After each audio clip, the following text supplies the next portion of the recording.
Their stream's up now, mate. Their stream's up now. Yep.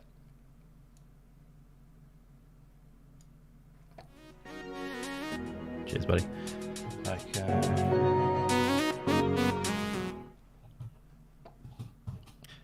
Awesome stuff. I do believe that makes us live. I do hope, guys.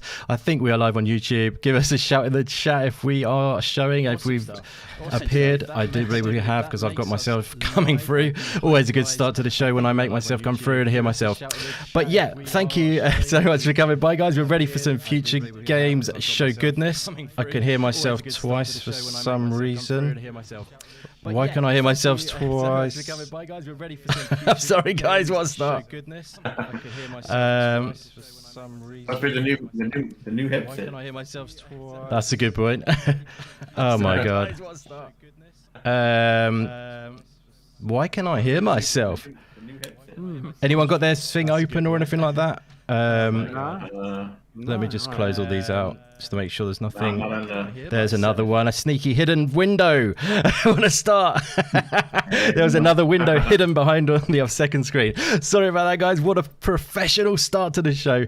How are you doing, everybody? We are looking forward to some future games show action. Thank you so much, everyone who's popped by. We're gearing up for it. We've got a cool crew to hang out with. It's going to be chilled. It's going to be just laid back, but we're going to soak up all the games that are going to be shown.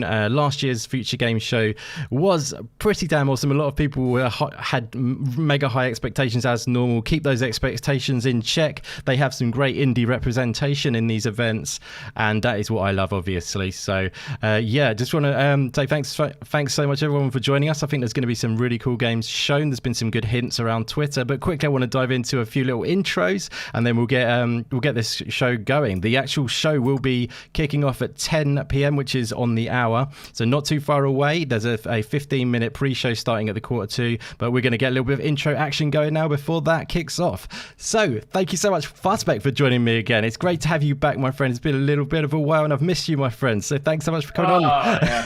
How's it going? Yeah.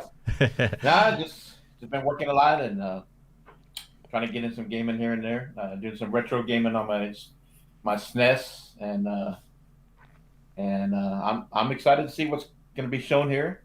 You know, there's a couple of games that we've been seeing a while. Hopefully, we get a release date.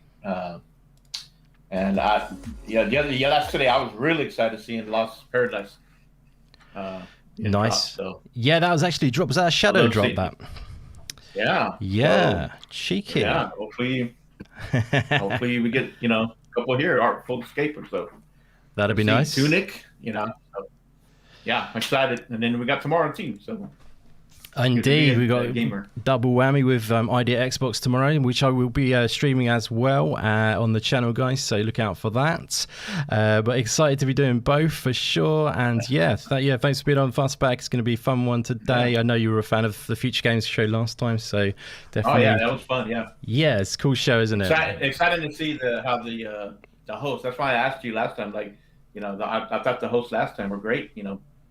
When you get people who are voice actors in these games and they have a good sense of humor and have an understanding of these games, I think they did a great job. So excited to see how this one plays out. Most definitely, my friend. Yeah, no, it's a nice touch they do. They do a nice show. It's fast paced and well presented show, which I think is really good, actually. So yeah, looking forward to it.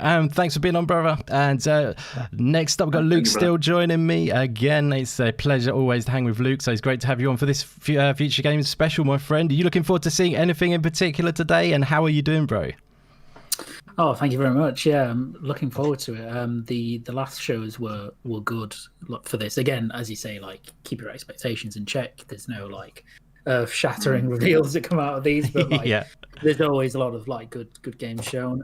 I've tried to actually stay away from looking at too much of what's hinted about this one in terms of announcements, etc. So I can't say I'm looking forward to anything in particular, but there will be something that will come up that I'll really love. There always is. So yeah, exactly. I'm just going to keep an open mind and see what happens. That's the way. Yeah, I mean, they've got 40+ games on the way for us, so that's pretty nice a number for us. But I think there'll be some good stuff in there. Like I say, things like you know, the indie stuff is what I love anyway. So Yeah. I you know, everyone's always like, oh, the expectations, oh, it was crap and or whatever, but they're focusing on, they're so transfixed on the AAA scene. It's just like anything else is a disappointment, if you know what I mean. But yeah, there we go. Sorry guys, that was a dig on everyone in that boat, but it's good to be open-minded. It's true. It's very true. Yeah, it's a shame, isn't it? But yeah, the day is going to be good. There will be some bigger games included in this event as well. But yeah, it tends to be like, I guess, a good sort of diverse mix. They've actually claimed that themselves, which is great. We love that. But yeah, thanks for coming back, Luke, bro. It's always great to have you, my friend. Love hanging out with you, bro. And yeah, next up we got the our very first appearance on the show for this Future Game Show special. A good friend of mine. We have Stubz Gaming on. How you doing, bro? What's up, mate? Thanks for inviting me on. I enjoyed the Feature Game Show last year. Yeah. There was loads of digital shows last year. That's right. And I thought, as a whole, that the Feature Game Show last year was one of the best out there, along with Devolver Digital as well. It's a very good show as well. Yeah, Devolver do great stuff. Hopefully you see some Hades today, and hopefully some Song of Iron. You never know. You never know, brother. You never know. I mean, I think we'll be seeing some Song of Iron at some point in our lives. You never know how soon that will be. I won't go, into too much because I always will stitch myself up. But it's a game that is coming this year, in the middle of this year. So, wink, wink. Joe in chat. He's winking, saying maybe Song of Iron. What's up, Joe, bro? Yeah. Thanks so much for popping by. Loved your interview, by the way. I saw your interview with, I forgot the name of the channel now. Oh my God. Backstage, that's the one. Awesome stuff. Check that out, guys. But yeah, Song of Iron is it's on the way, guys. I'm pretty sure we won't have to wait too much longer. So keep your, you don't feel too bad if you're feeling like you need that game in your life. It's not going to be too far away, and you might even get something fairly soon. That's my speculation, let's say. Excellent. Thanks for coming on those Stubs. It's great to have you, brother. It's I gave pleasure. that game a quick go. Dice. It's quite good so far. Which one's that? Sorry, bro. Lost Paradise. That code I told you got. Oh, nice. You've given it a try already. Nice. Yeah, I have. Yeah, it's awesome. Nice so far. Awesome stuff. That's great. Yeah, Fastback's well all over that game, I believe. So yeah, I do believe he is a man. He might even have a good chat with you about that. But yeah, I'm looking forward to checking that out myself. It's looking nice, nice story-driven game, nice atmosphere to it. It looks really good. So I'm just pleased to hear you're in on it and reviewing it, bro. That's awesome. Yes. And it will come out. It will. It'll be great. I'll be so pleased to see. But yeah, thanks for coming on, bro. So I'm whizzing through these a little bit quicker than usual. Yep. Thank you so much, Jubei Sensei, for joining us. Always an absolute honor. Always brings hard facts and passion to the show. Awesome to be doing a reaction with you today, bro. How are you doing, brother? Is he nipped away? He did say he was nipping, but I thought he might have nipped back. He might have nipped back. He's away, no worries. It's all good. Well, let's just dive into a few of our speculations of what we might see, what we hope might see then. Is there anyone you guys want to take any away? Fastback, bro, is there anything you would love to see at this event? Bearing in mind we've got one tomorrow and one today, is there any games that you've sort of have drifted into? Don't have to just go Fastback if everyone wants to jump in, but if there's anything you're hoping to see, guys, or, the games that you're looking forward to, you'd love to see re-emerge, then let me know. I definitely would love to see more of Tunic. I'm not sure if it'll be in this show, maybe tomorrow. And of course, Artful Escape. That is Artful Escape's possibly in Game Pass. I'm not sure. So maybe one of those might be today or tomorrow. I think we'll see a lot of stuff come up in both, to be honest. I don't think it's going to be the fact, if one is in, not in the other kind of thing. I think we will see stuff that appears in both. I think there is a chance, I don't know, unless they're holding it to be like an exclusive reveal, which is possible. I was going to say the Ascent, it'll definitely be appearing tomorrow. Yes. But it could even appear today, but then they would kind of ruin their moment for tomorrow, as I have a strong feeling it could be a release date trailer tomorrow at that show. But like I say, it was hinted on that the Artful Escape will be appearing today, and I do think that one is going to Game Pass day one. It's one of those Annapurna games, so yeah, looking forward to seeing that. It's one of my most anticipated. It's looking just a magical game. You know, I love a bit of rock in my games, but you know, like it's good music and amazing sort of psychedelic atmosphere, which is awesome. Oh yeah, it was great seeing it in person. So I can't wait to play. Oh, it. Nice. Did you not play it? You saw it. You just had a look over the shoulder, did you? I played a little bit at PAX South. So. Oh, nice. Just the sound. Oh yeah, it gets you pumped up when you're playing, especially you're playing mini bosses or so on. You know, when you go through the different stages. So yeah, that was cool because it's like you're having like a jam off between you and the boss. So I think people are going to be surprised when they see that. It's going to be exciting. Cool. I do believe we're going through. The only other thing I was looking for was the lake. But lake, nice. Yep, that's been popping up again. That's definitely being. I think this might be the pre-show, guys. Just to let you know, I'm just going to be a little bit keeping an eye on it because, like I said, everyone is a 15-minute pre-show to the actual show. So I'm thinking that'll be what we're in now. But the pre-show, never know, might have some good stuff. So in the chat as well, if you wouldn't mind letting us know the audio balance, that would be fantastic. So we want to be able to hear both if that's cool. So let us know if the background audio needs to come up of the stream itself, or if we're too low with that. But yeah, we're kind of kicking into it. We're a little bit slow off the start, probably my fault as usual, but yeah. Good, how about yourself, Luke? Anything you're hoping to see, my friend? I think the one that I'd like to see, and I have no idea if it'll be there, but one that I'd like to see that was actually announced really recently was Sifu. Oh, definitely. Yeah. That's confirmed as well, isn't it? Yeah. Oh, it's actually confirmed. Oh. Yeah. I think Sifu is confirmed, yeah, which is fantastic. Yeah, definitely. That will be great because that just looked awesome at the State of Play a few. Oh, yeah. I've seen some good gifs of that since that as well. Like, there's been some really cool stuff. Like, there's a bit where there's they're fighting in this sort of disco sort of area. Yeah. Looked really nice. Yeah, and it seems like your character, every time you die, I mean, it's kind of roguelike in nature, but every time you die, your character gets older. So yes, I love that. I'm not sure how that fits into the story and how it fits mechanically and what happens as a result of that, but certainly that is what actually happens as you die in the game. So it just looks awesome. So yeah, I'm looking forward to seeing that. Nice. Shall we pay attention to this pre-show, guys? What do you reckon? Or yeah, I think we should probably maybe see what it's about because we might miss some stuff. Let's whack it up a little bit. The Whispered World and the Deponia series, to the tactical RPG Blackhearts and the interactive adaptation of Ken Follett's Pillars of the Earth. Was that Jubei? We are very proud of our work, all the critical acclaim and awards that we have received over the years. Oh, sorry, you were in a bit different. And most of all, the fantastic support of our fans. Your audio went a bit weird. I think you might be all right now, though. 2 years ago, we first announced that we will enter the world of Middle-earth with our new action adventure, The Lord of the Rings Gollum. Our goal is the Gollum, this fascinating character, which looks not really up my street, but on this familiar tale by being faithful to the wonderful world. In my opinion, it wasn't really right.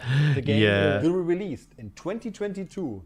We are very excited to give you a first sneak peek at the end of this showcase today. Working as a development studio has also influenced our direction as a publisher. We understand developers and what matters most to them. That is why the teams we work with always have full creative control over their games, as we try to do our best to help them realize their vision. We are always looking for fresh and innovative new experiences, games that engage players in deep storylines like The Suicide of Rachel Foster, or challenge their strategic abilities like in Shadow Tactics Blades of the Shogun or Iratus Lord of the Dead, or connect players all over the world in fast-paced multiplayer action like Barotrauma, Witched or Unrailed, a game that you can play anywhere with anyone all over the world on PC and the consoles via crossplay. We are excited to share with you what comes next in our journey. Today we will provide you a closer look at some of the games coming in 2021 and beyond, new reveals and surprises along the way. One of the most beloved games, Shadow Tactics, from Mimimi Games, is celebrating its 5-year anniversary this December. Shadow Tactics took players to Japan during the Edo period. With a group of 5 skilled specialists, you fight on behalf of the shogun in a game. Do you guys know what studio this is? The hardcore tactical Is it Daedalic? Oh yes, it was. Yeah, nice one. Yeah. To Japan. Have you played many of Later their this games? year. Take a look. I've played a couple, but Yeah. they've never really stood out to me that much. Like what I have played. Yeah. I know what you mean. I mean, I like that they do different stuff, like this, for example, like quite unique stuff. But Yeah, I mean this art style looks interesting for sure. So sorry if I go a bit quiet, guys. Just trying to sort out all the windows and all that. Yeah, so maybe while we've got the opportunity, I hope I'm not talking over something that someone wants to watch right now, but you know, we are obviously going to be giving our opinions, and everybody who are you guys just chat over anything, you know, watch stuff and then, you know, give your takes on things. Just feel free to flow and talk about stuff. But I just want to quickly take the opportunity before the actual main show starts to shout out a few people in the chat to say thank you so much for coming by, guys. I really appreciate it. Thank you so much, Teleagonic, Ashy Mark. I was going to say Stubz Gaming then, used to saying that. Pong Soul, great to see you, brother. The Dazinator, my main man. Thank you so much, Daz, for coming by, as always. Backstage is back in the house. Thank you for being here, my friend. Who else do we have in? Song of Iron, Joe, it's always great to see you, brother. Thank you so much for being here. Sam Brook, Dragon Wolf, Assassin Looper, SX2 Scott, Rodimus J in the house, Shizano Elite, May Suko, great to see you. Infinite in the house. And Michael Garvey and Xbox Jesus. Awesome to see you guys in, and anyone else who I've missed. Thank you so much for being here, guys. Really is great to be able to soak up this gaming event with you guys. I think there'll be some cool games on show. Just a fun time. Gamers coming together to enjoy some good gaming goodness. So yeah, thanks for being here. Really appreciate it. This is a game that I think that Fastback spotted actually recently, didn't you, Fastback? Do you remember this one? I think you were going to play this on your stream, on the demo event. Yeah. Do you remember? Did you get? Yeah, I did try to start it. It's PC only. PC only, yeah. Keyboard, so yeah. Do you play as a crew on this one? Hidden Deep. I'm not sure. Oh, you didn't get into it. You didn't play into it. Yeah, no worries. But it does cool, and that right there reminds me of Carry On. Yeah, I got that. I thought that was what drew you to it, actually. Awesome stuff. Good stuff. Yeah, guys, so we're just warming up with a 9-minute countdown, which is nice. I'm glad they've put a countdown up now. But yeah, some cool games sometimes pop out at the pre-show stuff, so... I don't know what this is. Are you just out of interest? What stream are you guys watching this on? By the way, so we're all at the same point. Are you watching it through YouTube Games Radar? Just out of interest. Yeah. Cool. Yeah. If we watch it through the YouTube Games Radar, then it should be all at the same point. Brilliant. You'll get a sneak peek into the second episode, where 3 factions fight for domination. Cyberpunk, old school GTA. Yes, you nailed it in the head there. Yeah, it's quite fun. This actually. Oh, I've seen this. Yeah, I saw this. It was in the Steam Festival, I think. Yeah, it was, wasn't it? Yes. Yeah. Roadblocks and bounty hunters might soon show up.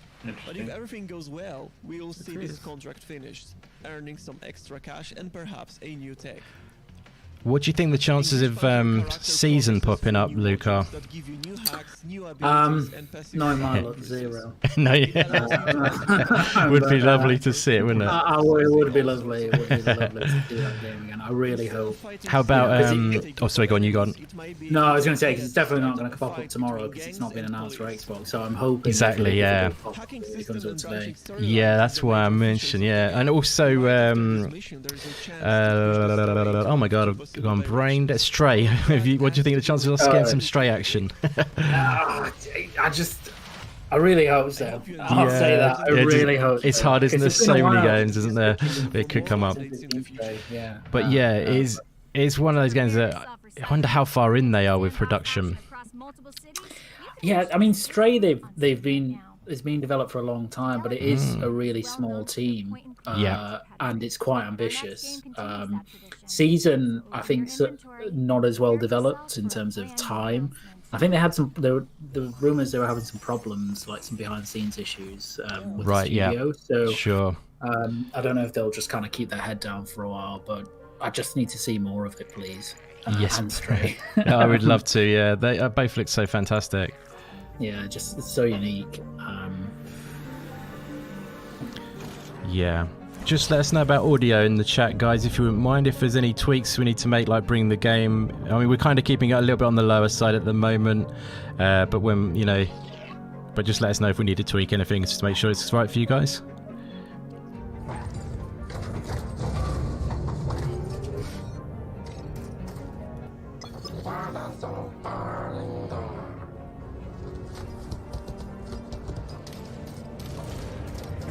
What is this? Fallout robot game? I thought that was my mouse pointer, then it was not there. It's Get that off the screen. I got seeing mouse pointers. It does look quite interesting, though. Actually. Puzzles. That is our pleasure, Assassin Lieber. Thank you so much for being here. That is very kind of you.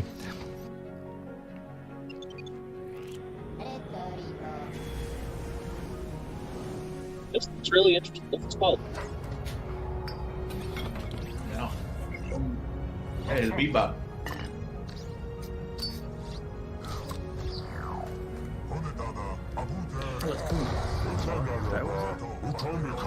Steam only, that one. Thank you, Shiznote. Oh no, Xbox too. All platforms. Jubei, your voice is sounding a little bit robotic, my friend. I don't know if there's anything you can do about that. Sci-fi adventure is coming to PC and consoles early next year. Okay, you're going to need a co-partner you can rely on in our next game, as two racers are connected by elastic. That's right. I like how Daedalic seemed to be like Annapurna Light. Let's find out. Yeah. They're trying to get to that kind of like level of publishing, but like, and a lot of this was good, right? It's just like you look at Annapurna's lineup, and it's like, the big like indie kind of great. Definitely, yeah. They're great with that story sort of like artistic games. Yeah, definitely. I tell you what though, this game I've seen quite a bit of, and it looks damn fun. I actually downloaded this and tried to play it alone. That's sad, isn't it? Because it's a co-op game. I could have invited someone in. I should have done. I was just sad and lonely though. Yeah, so it's a co-op game where it's kind of like Fogs, but it's actually a race. And looks, it feels great to play. Like the way it works is really good. You sort of share a controller as well if you want, but it's fun. I don't know if you guys dig this kind of stuff. No, it looks fun. It does. I bet that's PC only, isn't it? Yeah. It's coming to Steam. I think you'll find out at the end of the trailer better. There we go, Steam at the moment. Wishlist now. Get it in there, isn't it? You can check out the Stubz YouTube channel after our show. Wait to the finished releases in the second half of 2021, and you and your friends can wishlist it on Steam today. Very nice. Next up, I want you to imagine that's a bit better, thanks, buddy. Yeah. Designed by medieval monks. Yeah, medieval monks. I bet you weren't expecting to hear those words in today's show. This game is one of a kind. So let's take a look. Oh. The murders of medieval books. Oh, it's Inclinati, I think, this one. I think, by the look of that art. See if I got that right. Okay, do I get 10 points? Oh, I might be wrong. Why do rabbits have swords? I'll stick with it. Yeah, you got to commit now. Inclinati, I'll stick in. Les vestiges d'un ancien rituel, le rituel que nous ne connaissons pas, mais qui existait à l'époque. Yeah, it's Inclinati.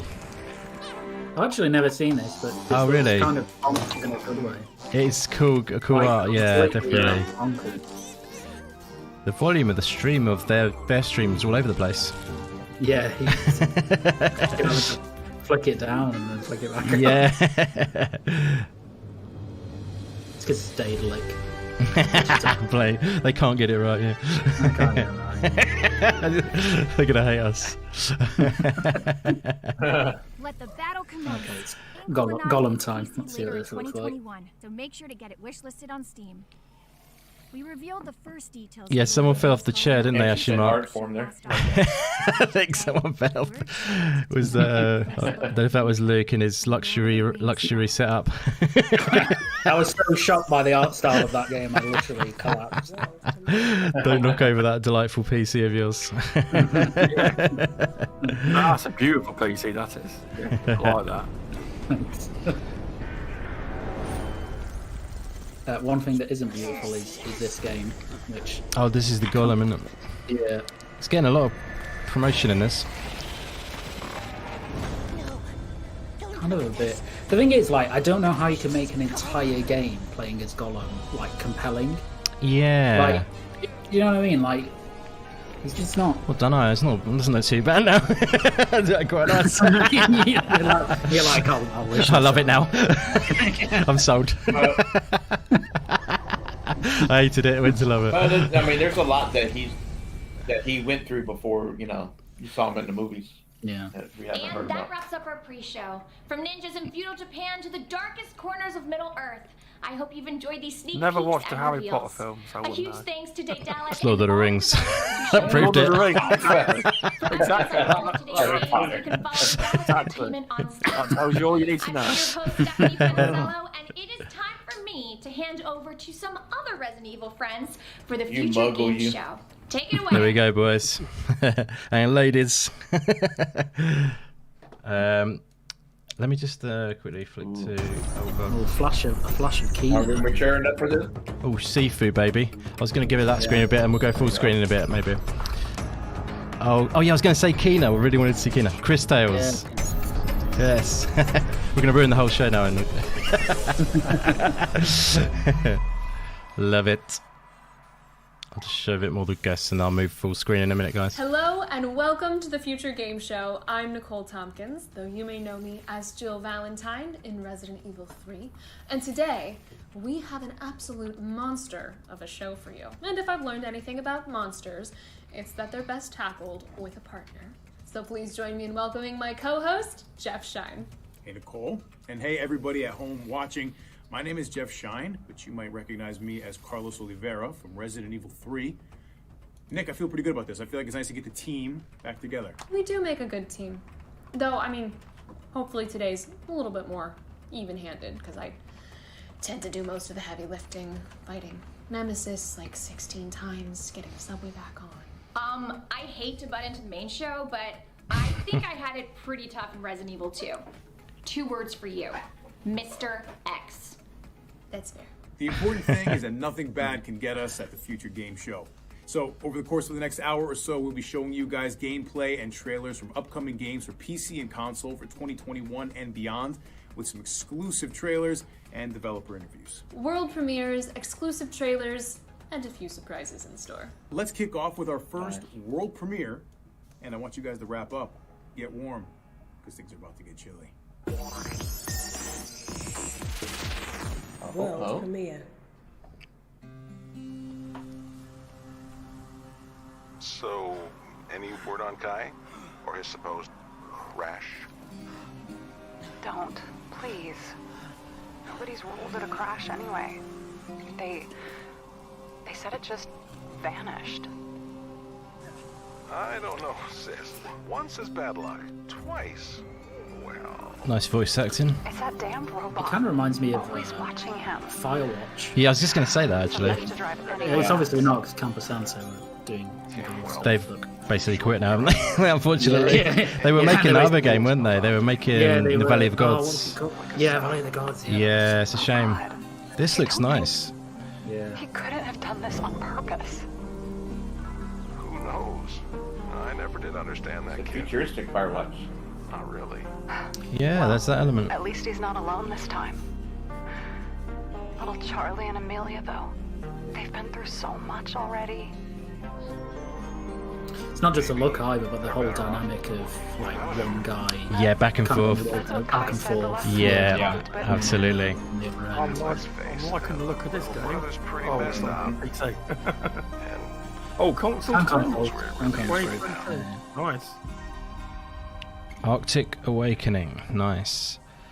It could be Sissy Jones, yeah. On my list now. She's prominent. 2022. Nice, that looked good.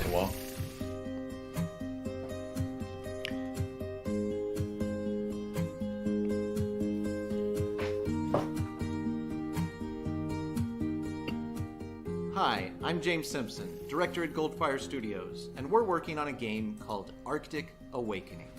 Arctic Awakening is an episodic narrative adventure game about the survivors of a plane crash. Yeah, I'm fine with that though. I'm pleased, in fact. Self-discovery and the mysteries they encounter along the way. It is very Firewatch, but then we kind of need it almost. And you play as I mean, the story description literally sounds like Firewatch. Yeah. It's like literally the same plot. Events upend his life. He now finds himself. They were like, let's do a Firewatch game. But yeah. Missing co-pilot and only an AI drone to keep him comfortable. Further in the future. Today, we're really excited to share this exclusive gameplay from shortly after the crash. Kai is desperate to find Donovan, but the AI drone isn't about to let him just wander off into a blizzard without first starting a fire. Part of Alfie's job is never letting Kai out of his sight, and this tends to get under Kai's skin. Much of Arctic Awakening revolves around exploring the beautiful open world and uncovering the mysteries that lie within.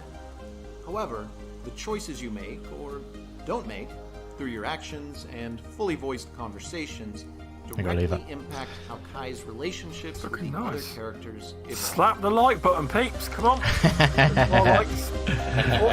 45 in the streaming day. Arctic Awakening is coming to PC, Mac, and consoles in 2022. Thanks for watching. Be sure to wishlist on Steam and enjoy the rest of the show. Nice. You're with your mainstream. You little head? Maybe. I really want Okay, Jeff, imagine I'm sold. stuck in the same place in Looks an good. endlessly looping Really good. Oh, Nicole, that is my entire 2020. Well, then you're gonna love our next game, as it's all about breaking free. Let's take a look at Returnal. Oh, Returnal on this. Nice. See, they get bigger games as well, guys. What did I tell you? Yeah, correct. This is good as well. It does. Yeah, this looks. Hello, my name is Mikael Havere, and I am the BizDev and Marketing Director at Housemarque. Currently, we're working on Returnal. Returnal, in a nutshell, is a fast-paced sci-fi shooter with roguelike elements. And as a new addition to Housemarque, we're adding a layer of narrative storytelling. That can't be here. In Returnal, you take on the role of Celine. Celine is a deep space astro scout that crash lands on a planet called Atropos. That's my cat's name. On this planet, she quickly realizes that she's stuck in a never-ending nightmarish loop that always upon her death, she wakes up in the same place, but the world has changed and all the challenges that she has to face are different. At the focus of the game, we have a very tight gameplay loop where you dash, jump around, shoot at enemies with lots of tentacles coming at you. This is going to be 70, isn't it? 70 elements. So quid. Fast-paced maneuvering. Yes, the controversial part of it, I guess. Running and one of the gunning games is the main focus of the game. Is but it there also are coming to PC, also isn't it? lots Or of the just storytelling. PS5? Yes, I think it is. Celine finds out No, about, it's just been announced for in a PS5. non-linear Oh, has it? fashion. So as you make your way through, I think they locked it down as a you find PS5 out console who your main exclusive. character That's quite rare at the moment as well. What is the sort of Quite a lot deepest, coming to PC. I could be wrong, secret that but she's trying to it could come answer, out later as and timed, also but who knows? how this planet ties into the whole bigger Looks picture good. and who are actually the inhabitants. It looks very good. Of the mysterious planet. Overall, we at I Housemarque are I worry, looking like, forward to bringing you from a a selfish, very like, I'm not too exciting bothered that it's and frenetic, 70 quid from my own shooter perspective, because I experience. think, I mean, And having got to Returnal be will quality, be but hitting the only bit PlayStation about that 5s pricing that on worries April me is, the like, 30th I this year. worry that it could So bomb. looking forward to having the game out Because there. Yeah. you know, Hope you enjoy. it's you know, Housemarque's games, like, are always really good, but they don't tend to be huge commercial successes. And I worry if pricing it so high. Yes, exactly. Yeah, will not do it any favors. Yeah. Yeah, being a new IP is kind of exactly. Take a risk. Because Definitely. it looks fantastic, and I really hope it does well. I'm sure it'll be really good because Housemarque, do great games. Yeah. Thanks to Housemarque for taking us through the game. Returnal is coming exclusively to PlayStation 5 on April 30th. Our next game is a love letter to JRPGs. Oh, hello. Set in a world where the Cris past and the Tales, future collide on shout out to screen. Pongso. But here in present day, He loves it. We've got a world premiere of the newest trailer. Yeah, Cris Tales, baby. I wonder if Jeff Garvey looking at this one. Ashley Mark will like this one. He loves these kind of games. I've been having these strange Demo's really good at dreams. this. I think it's a memory of my mother. I've really enjoyed it. We need to hurry up. We have to stop her. I do feel a connection. There's something there. I am Wilhelm the Wise. You, it seems, are a time mage. As am I. And while my powers have led to my youthful appearance, yours are the gift to see possibility. Who are you supposed to be? Hello, my name is... Tell me if we survive. You know how to fight? Hold your ground. They won't get past us. So many questions. Matthias the Frog, at your service. I have been keeping an eye on you for some time now. I suspected you had been chosen, my dear. It appears I was correct. This will serve as a good opportunity for me to demonstrate my capabilities. I am certain I was created with a purpose. I wish to discover what it was. We'll have time for your banter later. Let's move forward. Hold on. You have a talking frog? And you didn't mention it? Talking frog. Frog is like... Oi, oi, FC Violent in the house. How's it going, FC Bro? Great to see you.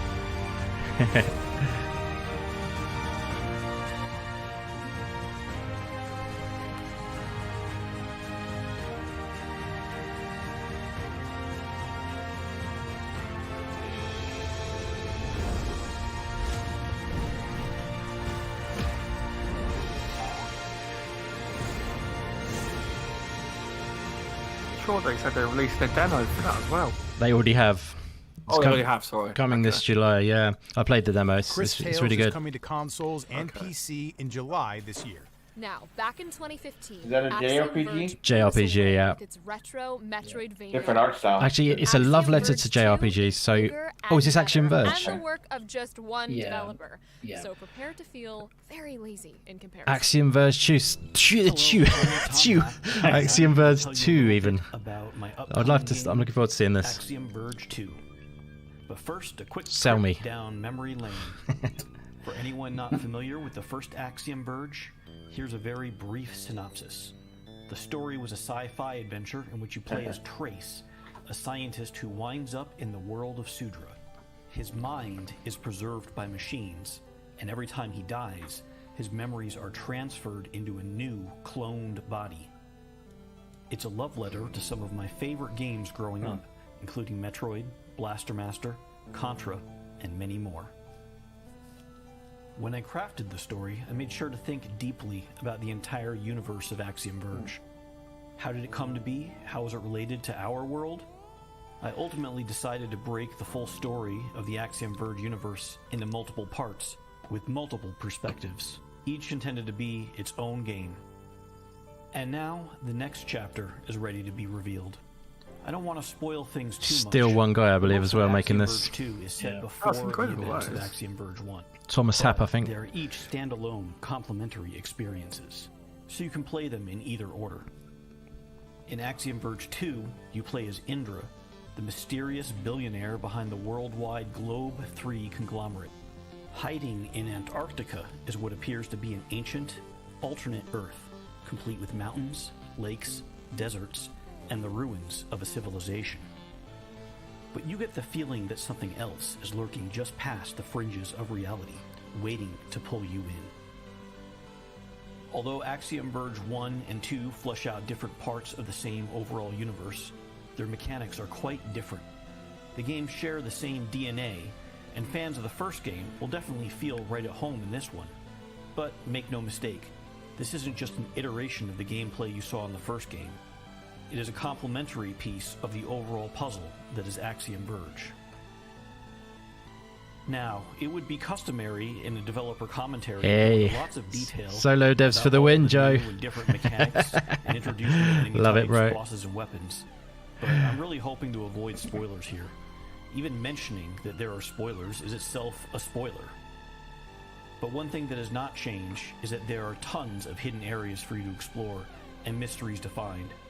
So if you really like the feeling of figuring out deeply hidden secrets, I think you'll love Axiom Verge 2. Be sure to keep an eye out for Axiom Verge 2 when it launches on the Epic Games Store and Nintendo Switch this spring. Thanks again to Tom for that guided tour. Oh, that was Axiom actually Tom Verge 2 speaking. is due out Quite on a cool PC voice. and Switch later in 2020. Later in 2020. This next game is what I'm all about. 60 ninjas enter. Only one ninja leaves. Are you going to be that one ninja? If I study this exclusive gameplay, anything's possible. What's it? Is this? Behold, Naraka Bladepoint. Ah. Oh yeah, this one. I didn't know much about this one, but I saw a little bit about this being here. You guys know much about this one? Off the cuff? No, No. I've not seen it.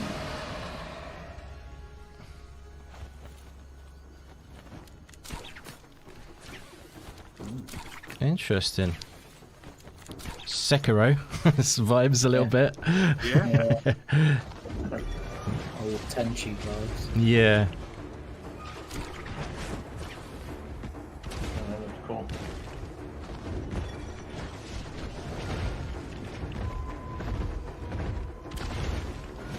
Yeah.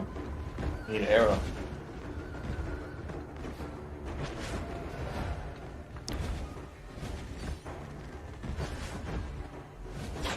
Oh, was it FC? Nice.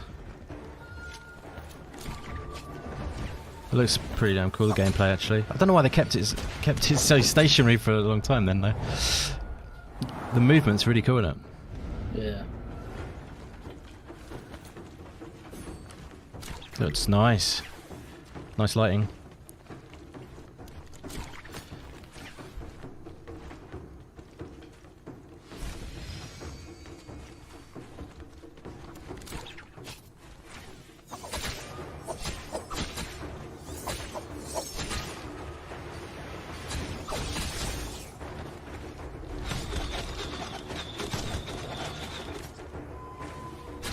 Poor girl. Yeah, I was gonna say, she's taking a beating. She's only picking some daisies. I know, I'm like. Nice. Fast pace. Yeah. So is it like battle royale? I was trying to work that out. Yeah. Yeah, like if FC Violent is saying 4v4, maybe. Oh, okay. Yeah, it looks like, yeah, because I think they said something about 60 ninjas, so it looks like it's a 60 player map, teams of 4. Oh, wow. Right. That could be interesting. See, Put up and get my ass kicked. You know.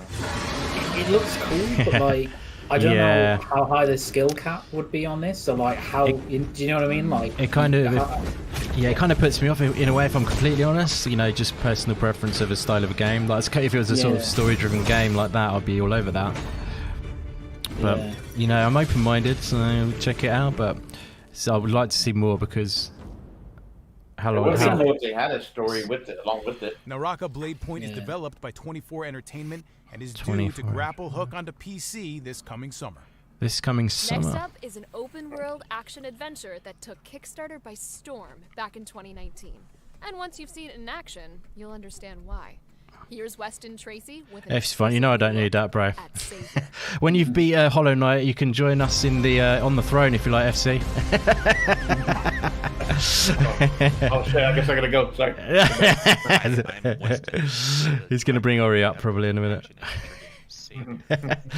And Slow-Mo Backslap is in the house. Awesome to see you, Slow-Mo. Thanks for coming by, brother.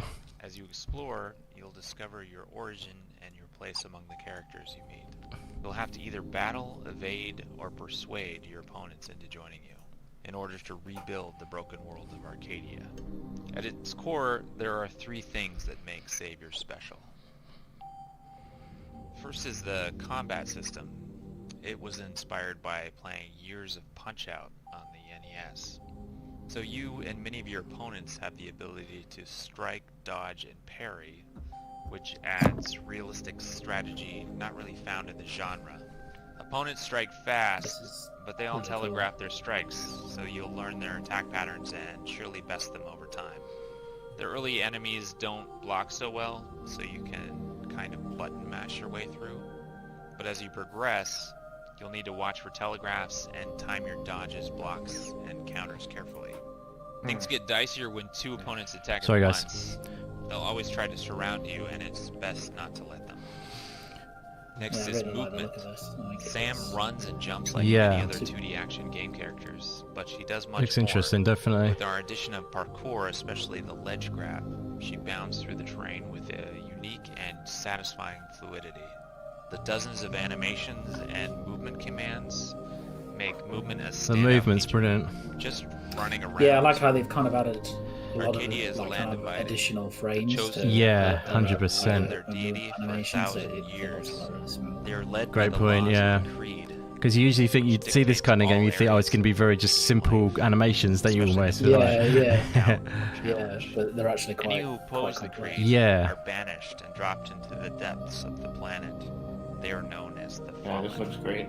But the Fallen survived their banishment. We added this to my They list. explored their underground home where they thrive. That list is getting longer. Which is, it's good. It's a good thing. Savior, nice. Liking it. All of us at Starsoft are working tirelessly to bring Savior to Steam and Nintendo Switch in winter of 2022. We hope you'll add Savior to your wish list on Steam, sign up for our newsletter, or follow us on social media to stay up to date on our progress. Only next year though, really. Feels like it's longer. Savior is coming to PC and Switch in winter 2022. Oh, winter then, it's Our quite next well. game opened the very first future I really game hope show Returnal and had has a enough to see content more to keep ever people since. engaged. That's my Please only worry welcome about it. Team I don't Kill know how Media long with it's a going new to be. slice of action. Yeah, console horror as long as it's quality. For $70, like if this shit's like 12 hours for $70, I'm gonna be a little upset about that. Yeah. But in the UK, a lot of our games are getting to £65 as standard, isn't it, nowadays? Anyway, That one's 70, yeah. I Look, think. we're nearly verging it anyway. Yeah. You know. What's this?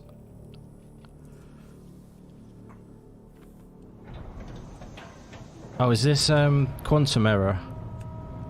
Yeah. The sci-fi, yeah. The horror.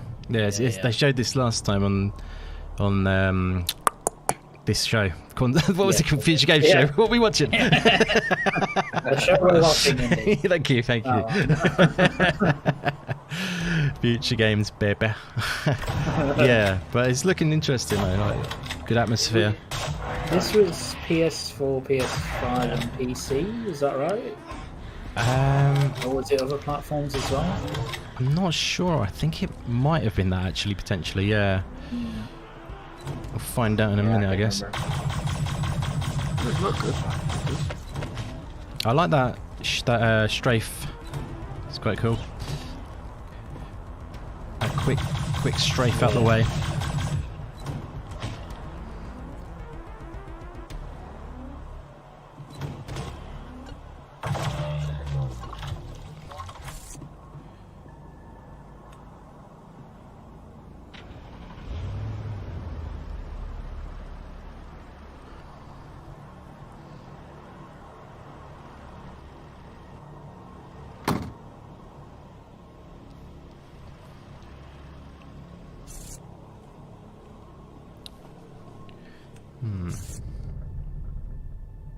I think with when you say combat's a bit slow for UFC, what is that in this game we look at now? I'm thinking I mean, fair enough. I mean, it's potentially what they're going for. Slow combat, it keeps you tense. If you know what I mean, maybe they're thinking it builds the tension potentially. Because like in Dead Space, if you remember, you were never really sprinting around. Yeah. You know what I mean? Dead Space, you were like pretty slow, and it was always you were like just making your way out and stuff. Like the early Halo. Yeah, that one you're like, as Luke knows very well, who's playing it recently, weren't you? Like, yeah, it was super slow, isn't it? Halo 1. Yeah, well, yeah. Slow is not the right word. Yeah, it's slower than slow.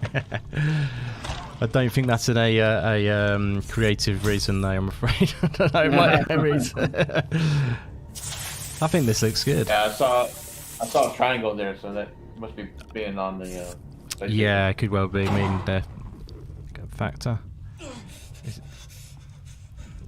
Although they probably had put that in there just because of marketing rather than it being played on it, if you know what I mean. Mm.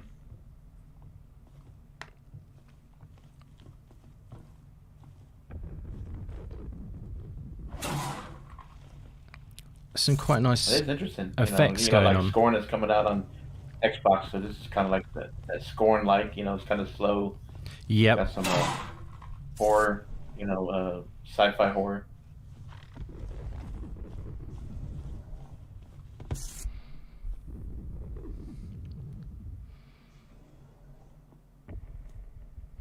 Yeah, I wonder if we'll see any Scorn at some point. You have your buddy around? Oh, yeah, maybe.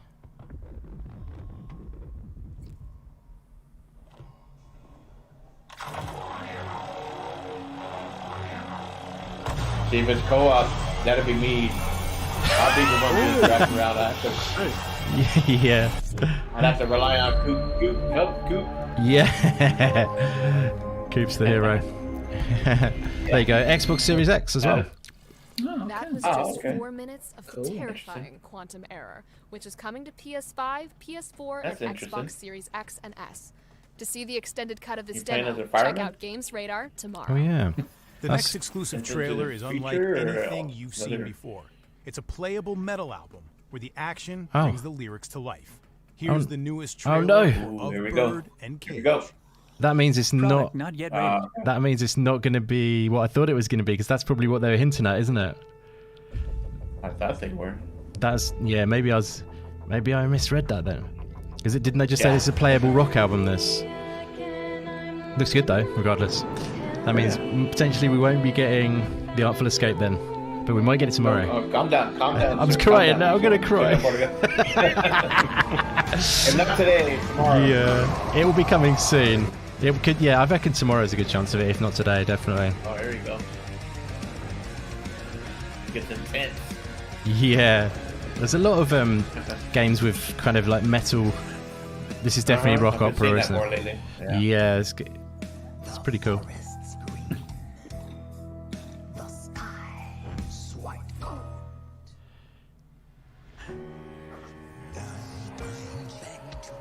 This is really kind of random, isn't it? What happens when you drink too much? As a developer or as a in the first person? Ask Joe if he's ever developed any side projects like this. Yeah, sometimes some of your best stuff comes from being drugged up and high. Exactly. Basically. It's almost like someone's playing a rock album while this trailer's running. I mean, not to be horrible, but like, you know what I mean? I'm totally open to it, but it's not pulling me in, I have to say.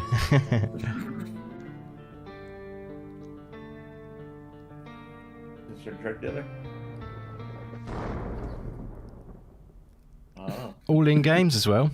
They're usually quite pretty We can good publisher. exclusively announce that Of Bird and Cage launches for PC on May 20th, and PS4, Xbox Soon. One, and Switch later this year.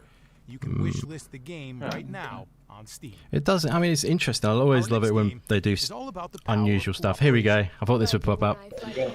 And you shout advice from a safe distance. Tomorrow, I'd right? say it's pretty much Yeah. Here's Joseph Fares to tell us me and how Mike you'll are be teaming up planning in a on new playing this adventure tomorrow. game from EA. Oh, nice, Originals, nice. It Takes Two. Been That's- very well received. Like lovers. Yeah.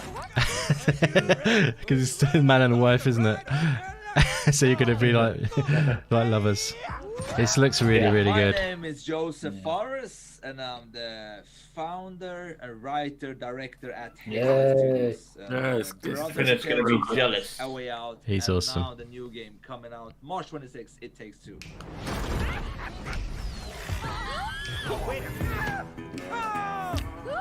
Actually, what we do at Hazelight is actually quite unique. What I mean by that is that we're creating co-op experiences that are written and designed from the beginning, from the start, like that. You do have co-op games out there, but none that are created like this in a narrative way. These are not From the ground up. which means that we can create unique experiences, unique stories. That's very. There are situations in this game, I would say, that's almost have a physical connection to the player as well. It's also something I think is underestimated what you can do creatively. How comes you get all the cool gadgets? I'm cooler than you, Cody. Sometimes the connection could be metaphorical. This game looks so good. So varied as well. You have a section where you're playing as a piece of magnet. That's a metaphor for attraction. So whatever happens in the story will be reflected in the gameplay. Even an example like this. In this case, they are in a tree, and the male character, the clay character Cody, he forgot to clean the hive. So in real life, obviously. the wasps. So right now, Indeed. the squirrels that live in that tree are in war with the wasps. And you actually use the squirrels' high-tech weapons to take out the wasps. So, and as you see, May can shoot matches. Looks and he can nice. shoot sap, It and does. when you It's combine really, those, you create an explosion. Is this So published again, by it's- EA? it's- Is it's it a still? Yeah, character. it's EA Originals. They're Kind of connects to the indie, story. That's why I keep saying indie whenever sort of you sex, meet in the story, whatever happens, you'll be indie. What do you call playing. it? This is just some example what you're Initiative seeing or whatever, you know what I mean? Just They're the indie mechanic initiative, for but this it's it's an interesting one to explore that because it's published by EA, but they are focusing on indie developers. And I bet Joseph Faras doesn't like to be referred to as. I think he likes being an independent guy, if you know what I mean. I think it's an interesting one. It's the only thing that puts me off. But they do give them the freedom to create. Yeah. You know, this is very creative. And you play with a friend for free. Then it should be And they're the same smart. They're thing smart to too. play it online. Yes, Would it be exactly, fair yeah. Just because your You friend say that can until play with 3 you months when in the It Takes Two couch, Ultimate this Team is person introduced. pays double the price. You know what I mean? That's a brilliant idea. Not, yeah.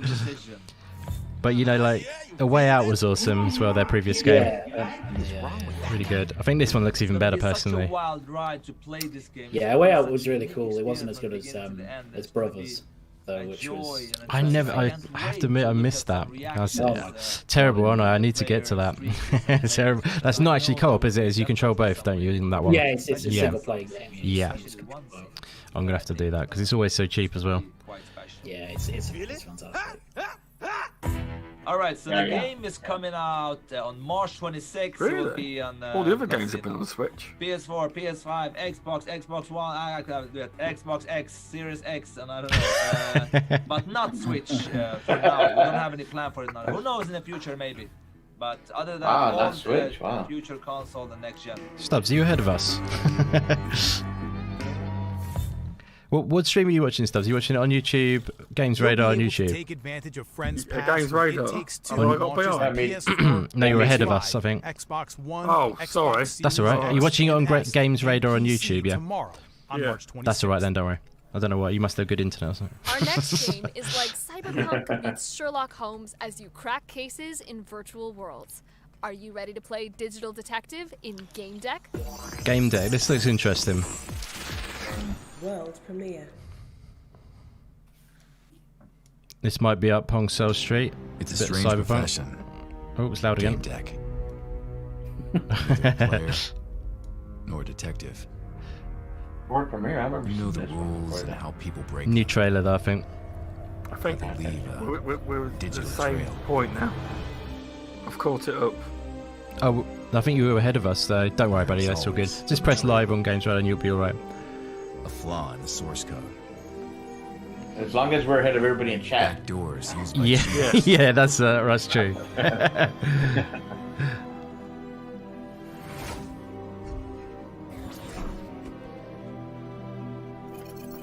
Anonymity skins. This trailer looks much used to better than the cover last up time I on saw it. popular activities.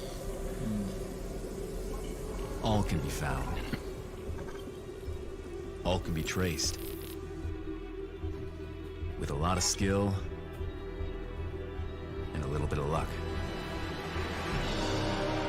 Although I'm kind of being Sometimes more than sold little. by cinematics, essentially. Because there are surprises. A little bit. But in the end, you keep Looks your very eyes on good. the prize. Very, very good. The trail never gets cold. Thought so, Pungsol. Looking good. It's quite an in-depth RPG, that one as well, by the way, guys. I don't know if that really covered that, but it's kind of what I like to think of it as. Oh, is this it? Oh, you got more, sorry. Oh, wait, I'll shut up. There you go. We got to boot Invader out. There we go. Invader in house, is he? What's up, Invader, bro? Awesome. And you can wishlist it on Steam right now. Wish this on Steam. Awesome to see you, Invader. Thanks so much for coming by, bro. Do you think you got what it takes to be a firefighter? Yes. You want to maybe test those skills out in a game before trying anything dangerous? Yeah, just quickly, like Gamedec kind of reminds me of like Disco Elysium, but a cyberpunk version. I think that's the kind of vibe they're going for, from what I can tell, which is a pretty damn cool idea. Food delivery person, or a courier. Ember hits consoles with cross-play functionality for up to 4 players. Definitely looks like.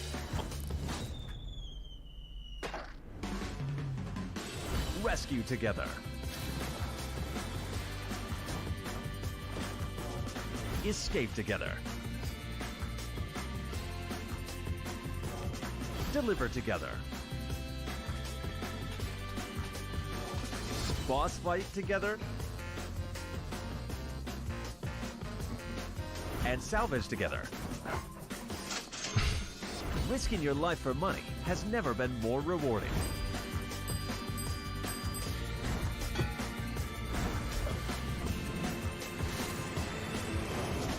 Ember, launching summer 2021. Ember is out now on PC and Stadia and is coming to consoles later this year. Our next game takes one of the best detective adventures of recent years and makes it prettier and puzzlier, yes, that's a word, than ever before. Everybody's like, what This is this? Yeah. the director's cut. It's quite a contrast from the last game. Oh, that's Hi, nice. I'm Ariel Siegel, and I am Sorry, excited guys. to be your next feature game show to talk to you about Just Kathy came out. Rain, I Director's apologise. Cut. This is a game that excites me a whole lot because, well, first I play Kathy in it, but also because the Director's Cut is an even better Jesus. version of the Don't eat original dinner game before that you go launched in live. That's the trick. For those of you who have been missing out, let me fill you in on the details. Chief Nagel in the house. Haven't seen you for a little while, my friend. Thanks for coming by. Set in the 1990s. Great to see It's you. the story of a strong-willed journalism major, that's me, who is forced to confront her troubled past as she investigates the mysterious death of her recently departed grandfather.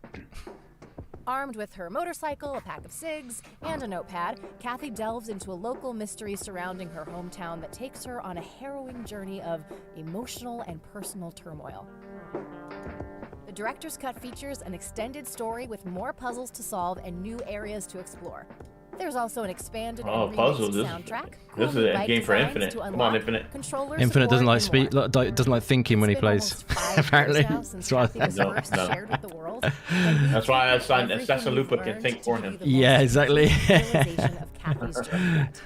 I, for one, love being a part of this project, and I can't wait for you all to get on the Catmobile when we launch this fall on Steam for Windows, Mac, and Linux. Assassin Loop is all in. Yeah. Full throttle sequel, love it. Good shout.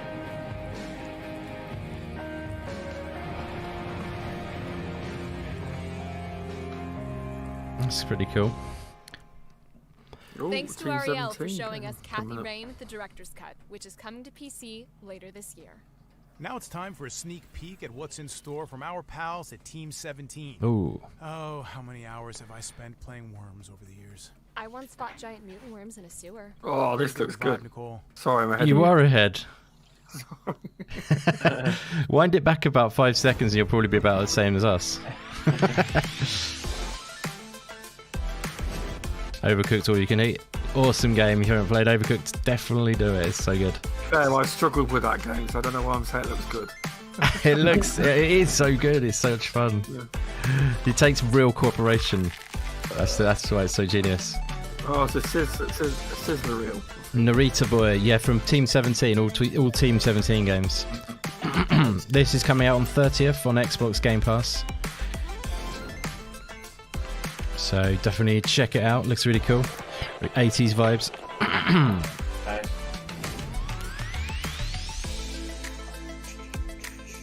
Worms Rumble. Yeah, I haven't actually checked this out. That looks nice. Worms Rumble. What type of game is it?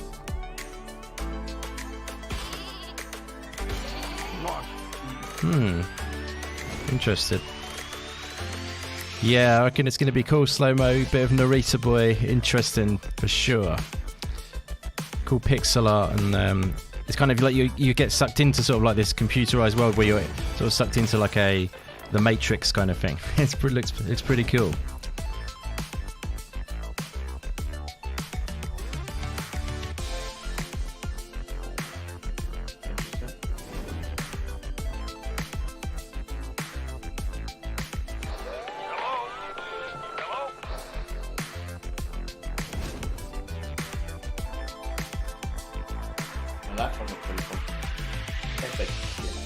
That looks, yeah.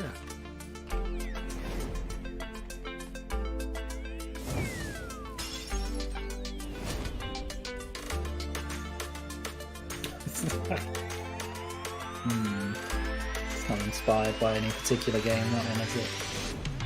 Which one? I wasn't watching this, so I was typing. Hoko Life, I think. Which one, sorry? My daughter like. Yeah, it's called Hoko Life, I think. It was basically Animal Crossing. Oh, fair enough. Love it. Hello? God damn, is this thing on? Oh, it is? Good. This is the cult leader. I'm interrupting this broadcast to invite you all to submit your application to become my new cult architect when, honey, I joined a cult enters Steam Early Access. Oh, I wasn't watching Pong Soul, but I guarantee what you're talking about, based on what your question is, was it a Souls game? I reckon you are talking about Blasphemous, I reckon. It is Souls inspired, so I imagine that might be what you're talking about. Is it 2D you would Was it the Thymesia he was talking about? I don't know. I wasn't watching for part of that because I was typing. That was a collection of games coming from Team 17 over the that one did look like a Souls-like. For more info on them, check out games. Oh, it wasn't that. They do have a game called Blasphemous, which is Souls-like. And we finally get to fight some and he said Thymesia. Yeah, he said it now on screen. Cool. Nice. I should have watched that a bit A more. little faster than what I'm used to. I got you. You're right. Lucky for me, I've got developers Turtle Rock to show us the game instead. Turtle Rock, yeah, that's them, isn't it? Yeah. Yeah, this is the one for Dead. Pretty nice. Today, I think. It just got delayed, did it? Yeah, it got delayed today. I think it's October this year now. Looks Getting good. out of here is the key to my happiness. That's good. People game in October. People are crying out for it. They need a win after Evolve. So. Yeah, it's definitely. That was a bit of a fail. Yeah. Hello, I'm Leanne. I didn't even realize this was made by Turtle Rock. At Turtle Rock Studios. Yeah. Right now we're working on Back 4 Blood, which is a first-person co-op zombie this your shooter second that game? takes place after a After catastrophic Evolve? outbreak where most people have either died Not or sure. been infected by what we're calling No, the they. devil. In this game, you're part of a group Well, of it's their veterans game. that we refer to It's as their the game after cleaners, Evolve, yeah. But, who are ready to take the fight back to the Have they done zombies. before anything before Evolve? Or? Yeah, they did. They did Left 4 Dead. punishment today. Oh, they actually made it. Wasn't it? I was them who actually made Left 4 Dead. Right, nice. Yeah, they were there. That's pretty cool, then. This is Alpha Why do you footage think you that didn't call it stars Left 4 4 Dead of our and 8 change the name? cleaners. We've got Walker, Evangelo, Probably Hoffman, and Holly. tied up. And as you watch the footage, you're going to see Tied that up we in have a lot of some, different kinds of you know. rigs. We've got some base special rigs like the Tall Boy and the Stinger, and then there are also mutated versions of them as well. So Left 4 Dead was We've got something essentially that's originally especially special for a us mod, that we're very much into and very made by excited about, Turtle and we Rock feel that that was this is published bringing by something Valve new to the and genre. on the We have our IP for ogre. it. So This is Left 4 Dead rises 3, from but the it's not and Left 4 in Dead that 3. moment, you have to Don't you ever decide call if it you're Left going 4 to Dead 3, face 'cause off Valve against will- this tanky Valve will character come for or you. run away and face him when you're better equipped.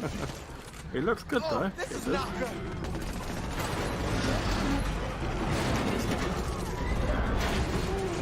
Although it kind of just annoys me that Valve just sat on it. Just like, Is it just me or are these things getting bigger? We've got the elements that you want out in a cooperative zombie shooter, so you can gather up with your 3 friends and you're going to be taking out a bunch of Ridden. But we're also adding some roguelite elements with our card system that's actually pretty cool, and we think provides a different spin on it and provides even more replayability to the game. So we should definitely talk about our game director as well as our card system. You're going to be familiar with how we start off this game. You're going to start in a safe room with 3 of your friends, and the game director is going to play what we call corruption cards. You get to know what kind of challenges he's going to throw at you and your team by looking at what these cards are. They might be things like Swarm of Bruisers or Ridden on Fire. And you then get to know exactly what it is that you're going to face. So after you see those cards, you're then going to be given a hand from a deck that you've built. And you need to decide what cards you're going to play. Coordination with your team is going to be super key here, as you can do things like improving the quality of items and weapons that are found in the world. You can make it so your team can carry more Molotovs or med kits, nice. or you can even do forward to something this. cool like your team gets a burst of health when you get incapped. We're really excited to see what you and your friends do with your cards. Gotta be something around here. There you are. Yeah, like Joe says, the name is owned by Valve, Left 4 Dead, by the way, for your question, Stubz. Xbox One, It's owned by Valve, so they can't, PS4, and PC. You're going to be able to play the game in the upcoming open beta on both PC So this could have and been console. We're going to have more The information next Left 4 on Dead, that but soon, Valve so didn't want stay to tuned. cooperate with that. You'd think they want to make games though, wouldn't you? They've got enough money.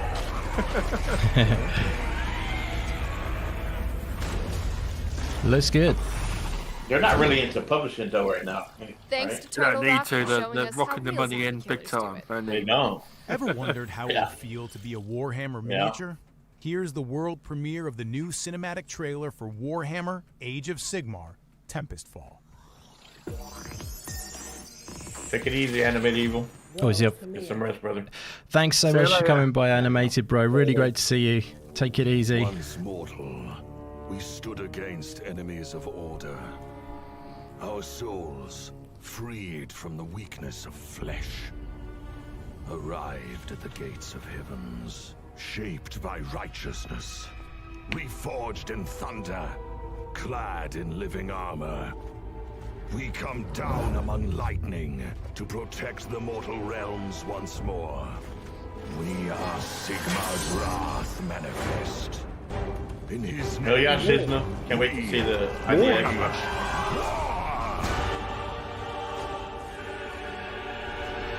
We are the Stormcast Eternals. You can step into the shoes of a Lord Arcanum when Tempest Fall launches on Oculus and Steam this summer. Hey, Jeff, you remember the hospital siege in Resident Evil 3? Oh, how could I forget? Well, this next bit is a little bit like that, except instead of zombies, I'm gonna throw loads of games at you. Oh, yes, that actually please. sounds way better. That sounds lovely. Sizzle wheel. Yeah, love one. Ooh, lovely, lovely. Minute of Violence. And, oh, that's too many, too quick.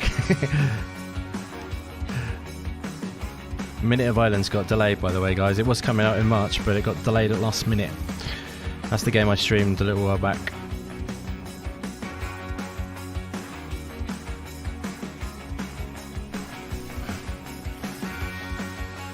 Drive-by looks quite mad and fun. Yeah.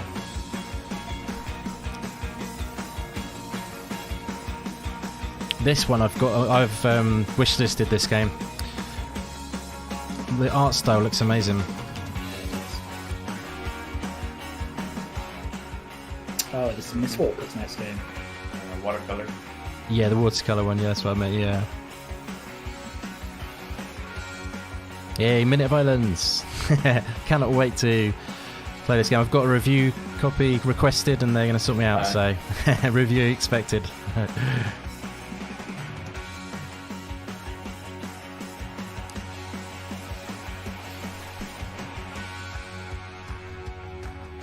Thank you so much, Looper. That's very kind. You are the best. Oh yeah, Endling, that's the name. Yeah. This one looks really cool. Yeah. Really nice art style again, but it's kind of like emotional as well, really good.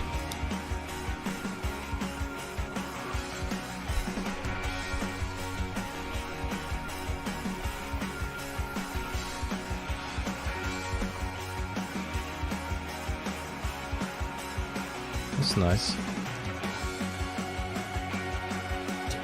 We get a quick montage at the end. Everything we've just seen. Yeah. For more information on all those great games, make sure to check out GamesRadar.com. Now, if you're looking for something more melodic than the sound of Jeff's voice, you should check out our next game, The Longest Road on Earth. Bonus fact, this trailer contains an exclusive performance of one of the tracks in the game. Enjoy. I've been walking for a while, there's 100 miles left to go. 100 miles left to go. So much coming out, Pong, so you're right. Thanks so much everyone who's hanging out with us for this stream. Means a lot to have you guys here and hang out and check out some games. Really appreciate you guys. Hope you're enjoying it. Let us know what you've seen so far that you've liked. Anything you've stood out to you so far, let us know in the chat. It'd be great to hear.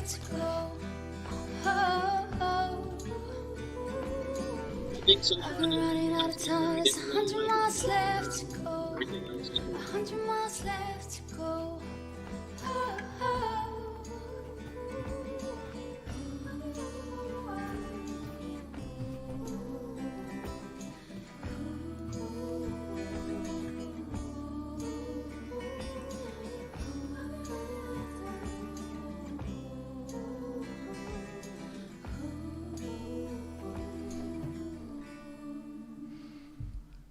I hope that's not copyrighted.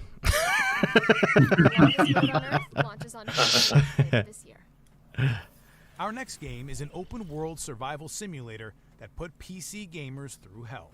Specifically, green hell. Here's an exciting new announcement from the team at Creepy Jar. What's this?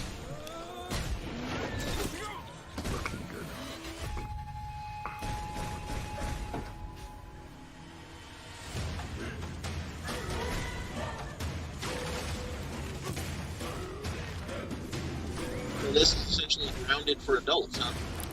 Yeah. Yeah. Arc/grounded. Could yeah. No dinos. Looks pretty cool. Looks a bit like The Forest. Yeah, that's a pretty cool game actually. Yeah. Not that I've played it, but I've seen people play it. Consoles in June this year. This next game starred in our Gamescom show and tasks 2 cooperative spies to break into top secret locations. Well, then it's a good thing I partnered with Jill Valentine, huh? Master of unlocking. Here's the latest news for Operation Tango. Oh, this one, yeah. Is it only me that's behind? I think it might be. This is a co-op game, isn't it, I think? Yeah. They got the same mic as me. Not them two. It says friends play for free, though. I'm gonna do it. Oh, so nice. maybe you only get one copy and your friend plays for free. Oh, no, they haven't. They've got a pod mic, actually, a different one. Sorry, anyway. What am I doing? Sorry, what am I doing? Yeah, that's like a way out then, and the new one. It Takes Two. Yep. It Takes Two, thank you. My brain is... I need to knock it a few times. Begins on consoles and PC. That is cool, though. Nice to do that. Coming up next, we take a trip into one of the hello. gauntlets of Oddworld Soulstorm. You guys fans of this franchise back in the day? Yes, very much so. I'm kind of sick of seeing it because I'm just ready to play it. Yeah, I know what you mean. But they got a lot of goodwill back from the last time I showed it, which was at the State of Play, because they said it's going to PS Plus, so that's cool. Right, sure. So crazy, isn't it? Yeah, so if you do have PS Plus, you're able to get this, I think, next month. Nice. Now he needs to get to the fat station to hijack it. See, this is one of those in the middle games. I think you would you consider it an indie game, this one, Luke? Yeah, I would. Yeah. I would. Yeah. Yeah. Lawn Lanning's been doing kind of indie Oddworld games for a while. Yeah. Struggle to get them funded sometimes, and this one, I think, you know. Yeah. It's kind of big budget indie, if you want to call it that, but it's still an indie game. Yeah, exactly. Yeah. I'm actually interested to see how this runs on console, because it's like super CPU intensive apparently. Oh right, okay. It's gonna be interesting to see how well it does. Yeah. Are you going to be playing on PC, or would you? Of course. Yeah. My man.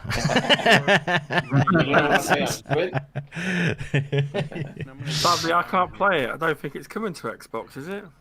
Yeah, it is. It is. Okay. That's what Luke just said, isn't it? You said that, Luke, didn't you? Because it got. Is that what you just said? I don't know if it is actually. I don't know if it's coming to Xbox. Oh right, sorry. I thought you said it was. They said it was coming to Xbox as well. Or the state of play. No, I said it was coming to PS Plus. Oh, sorry. Yeah. So complete our mission. Nice. It looks cool though. I'm liking the vibes of it. It's a very it's one of those old franchises that sort of stay with you in a way. You know what I mean? I think it's good to see it back. Yeah. They're kind of blind in the Steam zone. So I'm sure it comes to Xbox, to be honest. I'm sure it does. Yeah. Yeah, I think it's kind of time for, I don't know, we'll see. I saw something like that the first time they showed it. I thought it was locked down for PS, but I could be wrong. Yeah. I think even if it's locked down at the moment for PS, I'm sure it will make its way to Xbox at some point. Yeah, I thought so. A lot of games do now. Yeah, exactly. It's quite often a time thing, and if you see games just coming to PC or something, it's often you'll doesn't mean it's never coming to any other console or anything like that. It's often a smaller game will go PC first, and then maybe a year later it'll come out to consoles or something like that. Yep. So there's never any reason to cry too much over it. I mean, obviously if you're dying for it and you have to wait an extra year or something. But... Yeah. And along the way, we're hearing radio broadcasts that are filling us more in on the backstory, the propaganda of the world, what they're telling the common people versus what you know is actually happening in the game. So we play off of that during these elevator rides. And if you pay attention to them, you get a little more data on the backstory and what's happening in the world. We're getting now to the pump area. There's all these more physical challenges where there's Mudokons you're going to have to get in through the pump all the way up to the train way above.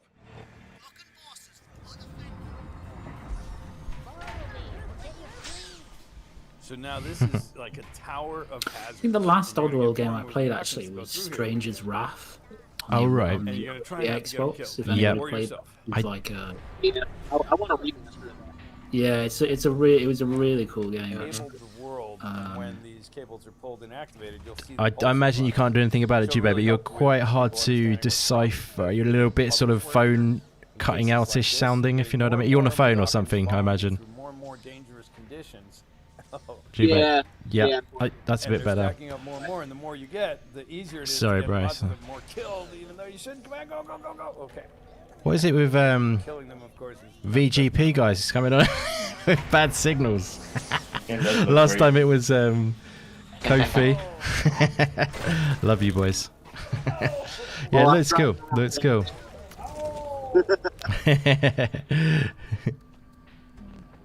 It's a really nice looking game, actually. Like it's with what, 2, 1? It's got a really nice art style. He gets yeah. Visually, I think it's quite impressive. It's got like 2D, 3D. Nice, definitely. 2D plane with like a 3D environment. Access the train that will then lead us on our mission forward. Which is nice. It's immersive. Because I like 2D as a 2D style games in general, but it's nice when they have like a well fleshed out world like this sort of style. Yeah. So look at that. That's really like 3D. Yeah, it's got depth to it. Yeah, exactly. PS4 and the Epic Game Store April 6th. Oh, you are right. Going to PS Plus. And PlayStation 5 PS Plus members will be able to download no mention of Xbox. No. Oddworld Soulstorm. If it ever does, but they definitely got PS4 and PS5 on April. Give it a year. That lockdown for now. First revealed at the Future Game Show last June, Serial Cleaners builds on the hit crime scene clean 'em up with 4 distinct cleaners and 4 distinct styles. Let's see messier approach and our first gameplay reveal. This is pretty cool. I haven't played the first one. Have you played the first one, anyone? Or Serial Cleaners? I did, yeah. You did, yeah. Did you enjoy it? Enjoyed it. Nice.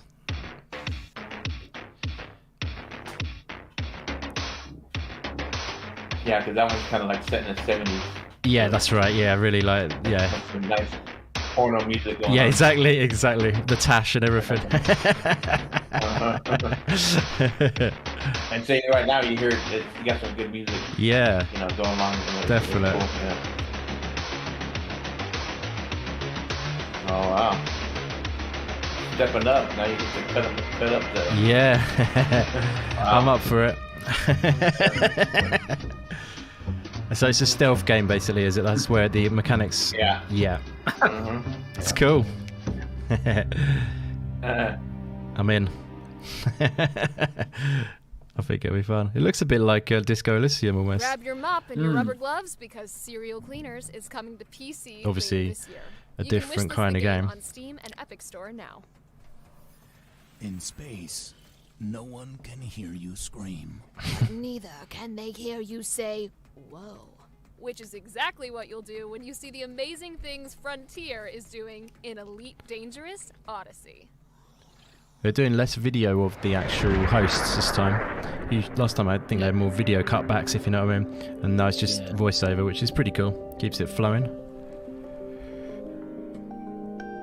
It's interesting. Hello, I'm Gareth Hughes from Frontier Development. That was him. I'm the lead designer on Elite Dangerous. Right now, we're working on Elite Dangerous Odyssey. All right, Gareth. Thought someone had popped in in the back door. First time in Elite's history, the Odyssey This is great. players to set foot on It looks like Deliver Us the Moon or something. You say that aspect. Players will be able to disembark from their ships and explore these planets. Not for not in the first person perspective, but when it's behind, you know. While taking on missions and engaging in intense first person. Oh, looks good. Hello. Now it doesn't look like Deliver Us the Moon at all. We're really excited to share It's Elite Dangerous. Oh, is it? Oh, really? Right. All right. Yeah, the expansion to make it. Oh my god, I haven't played it. I'm looking terrible. Yeah, I never played it either. For a small fee, It looks good. Yeah, I was just going to say, it looks good. I've heard people talk about it quite a bit. To take them between the ports and settlements in inhabited space. Your shuttle is ready to depart. He sounds really English, that guy. Apex Interstate. Players can even call a shuttle to pick them up directly from a Sounds like VJ. surface, just like you'd hail a cab. Additionally, we'd like to talk about how the release of Odyssey will give players the opportunity to experience the excitement, scale and beauty of Elite Dangerous from a brand new perspective. Odyssey's boots on the ground gameplay will add on-foot exploration, salvaging, bounty hunting, heists and much more, all seamlessly integrated into the existing game. That's good. You like your sci-fi as well, don't you, Fastback? So Elite Dangerous Odyssey is might be for you. PC in late spring 2021, with an alpha scheduled to begin a little earlier on the 29th of March. PlayStation and Xbox releases are planned for autumn 2021. Thank you for watching. Please enjoy the rest of the show, and we look forward to seeing you in the game. that's what I meant by it looked like Deliver Us the Moon, that third-person view, if you know what I mean, at the end there. But yeah, no, it looks a good game, that. Definitely. Thanks to Gareth for that look at the game. The Elite Dangerous Odyssey Alpha will be Crazy available on wants a big PC Elite starting player, March so 29th. Might jump in that. Imagine what you could do with a machine that can read memories. That's the killer setup of Don't Forget Me, a new adventure game from the Moon Pirates. And most of my memories involve being chased by a oh yeah. You remember that time the bug? Shizno says, when is Disco Elysium coming to consoles? I think it's in the summer. Talk about it, Jack. Yeah. Is that right? Yeah, the full edition. It's with voice acting as well, isn't it? I believe. Yes. Yeah. Pretty cool. Yeah.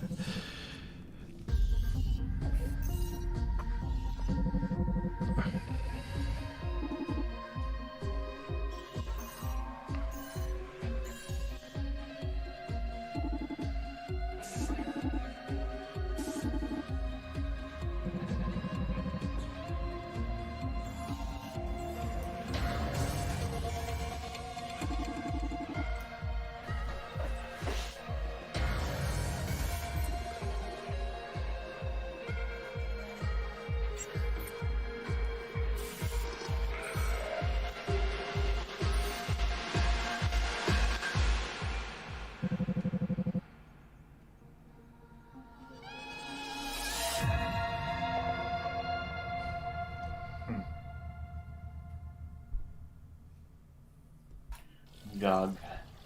Don't Forget Me launches on PC later this year. Next up, let's look at 2 new titles from movie games. The Polish studio is teaming up with Montage Image, who are famous for their work on Ubisoft and Sega CGI movies. Look out for more info on that in the summer. And here's what movie games are working on right now. Movie games. Oh, is this full motion video style games or potentially? Yeah. It does sound like that. Yeah, they have something like that in Game Panel at one time, right? Yeah, Late Shift. Yeah, there you go. There's also some really good ones actually. There's Her Story as well. Yeah, that's supposed to be really good. And there's another one by the same developer, which is good.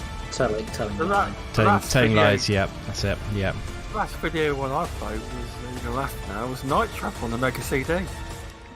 What was that? Sorry, what was it called? The last video based, movie based game was Night Trap.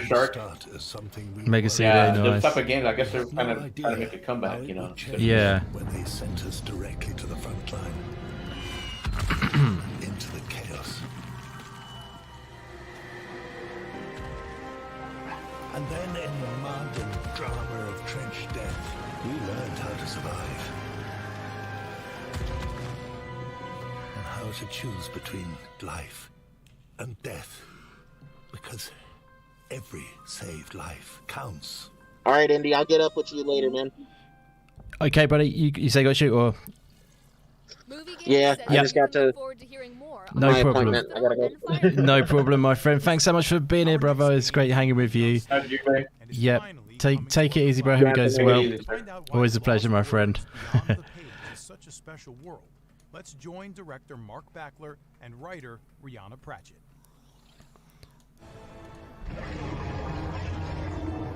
Ooh.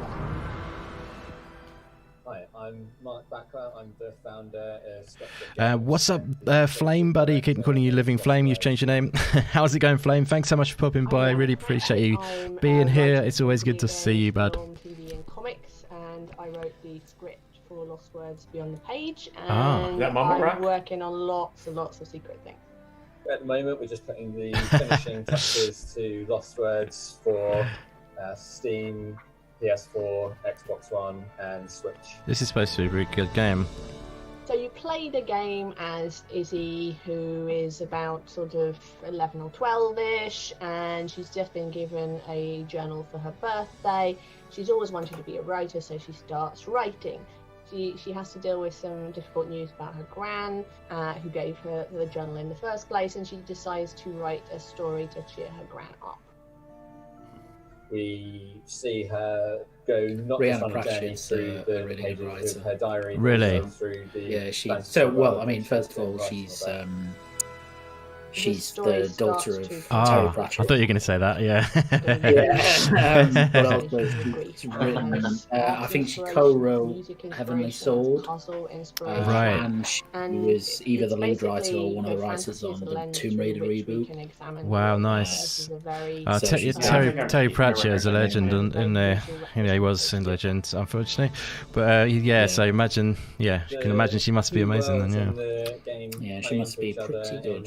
Yeah, comes to a good family there. That happened to Izzy in her real life end up having repercussions in the fantasy world. That looks good. You also see these notes on the desk around the diary that story focus. show the evolution of some of the characters that you'll later be bumping into in Astoria, and different ideas that Izzy has had. It's cool that it plays the story. I quite like it when they do. They did like that in What Remains of Edith Finch, where they have the story come up on the environment. If you see what I mean, it's a similar way of doing it. Yeah. Halfway through. It's a nice way of doing it. Lost Words is out on the 6th of April. I can see why you've got a PC in there. There's so many games that ain't. Yeah, I'm not the only one. Yeah. Thanks to Mark. Hey, nothing wrong with adding a decent PC along with your consoles. Yeah. You don't have to spend Get a good budget PC like I have. Yeah, exactly. You can get a budget one and still play some good indies on that bad boy. Oh, really? Our next world premiere is set in space, and it looks really spooky. So I thought, like, honestly, you had me at world premiere, so you could probably just cut it there. Sixlayer just said he's praying that one of the announcements is Project Wingman, which yeah, that looks really good. That game, if you're into obviously like flight sort of you know, combat, it looks quite slightly arcade-ish. Then that game's pretty damn cool looking. It's on Steam at the moment. Matter was discovered in the galaxy of Neteron. It was here that humans decided to build the Metal Mother facility to harvest the sonic matter, the most precious element in the universe. Oh, that kind of wingman. I've had roommates in the past. Good wingman when you go out. They were not alone. Oh, this is interesting. Oh, this is actually a different game, by the way. I was talking to Sixlayer about Project Wingman, if you're confused, but I wasn't talking about this game. It's kind of tied in in a way.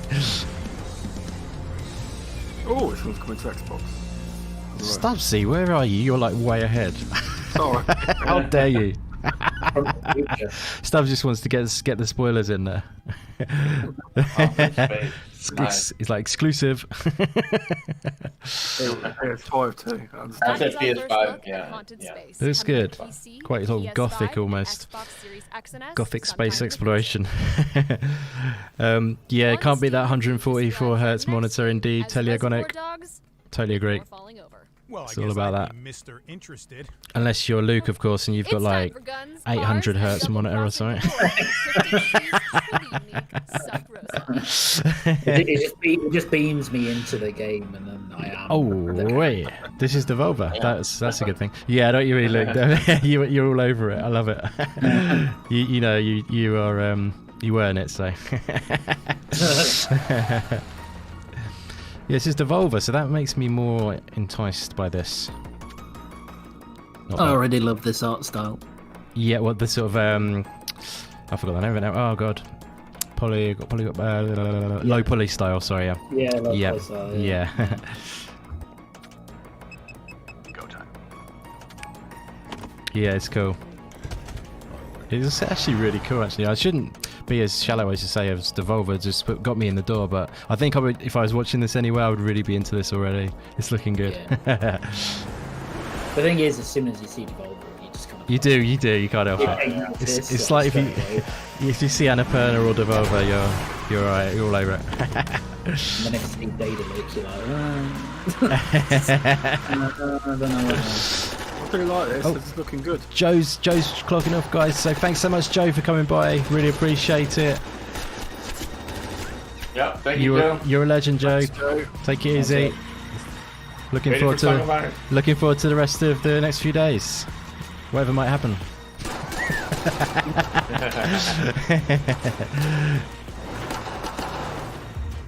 Was this a Quentin Tarantino game? Yeah, it's got that sort of feel in it. It's pretty cool. Yeah.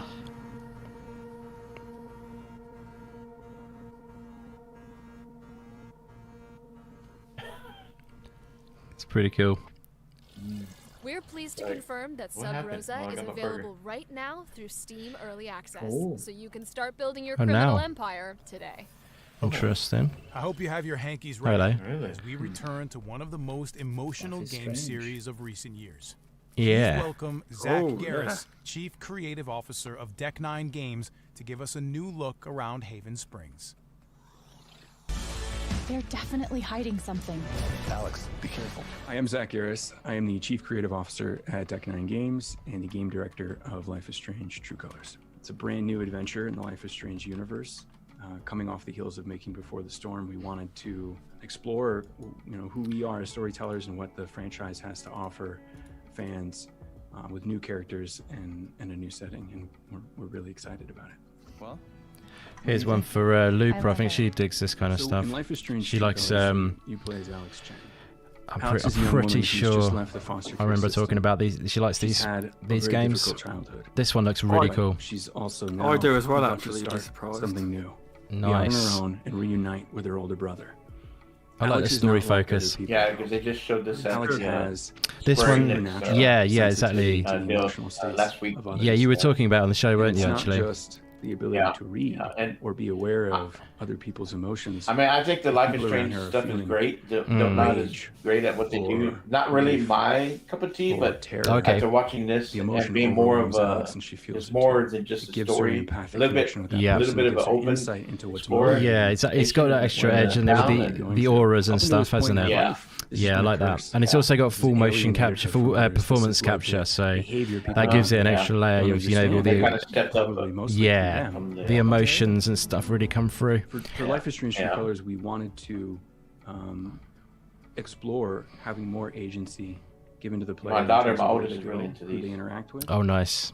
And the ownership that they can take over the story and over Alex's engagement with that town.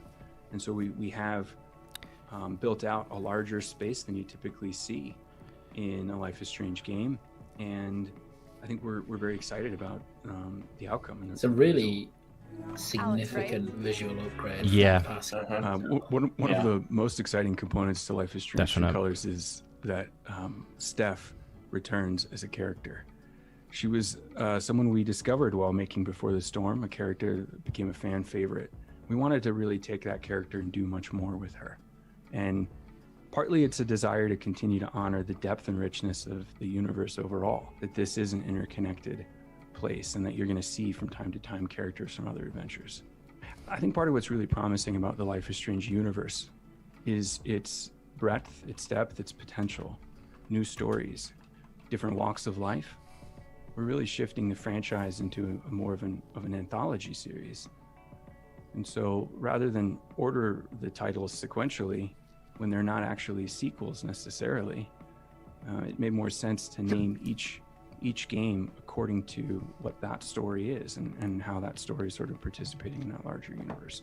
True Colors just fits for what Alex Chen's story becomes. I'm glad you two met. Is this dude my best friend? And this dude hands me the best beers?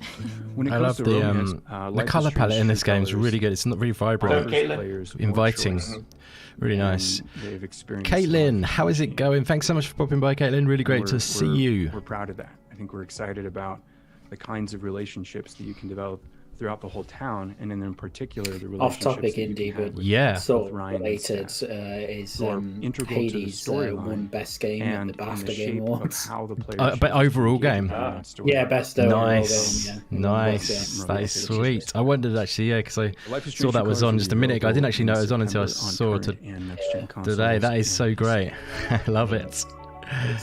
That's a win. It's a win for indie games in general. Yeah, it's well deserved though, like you say.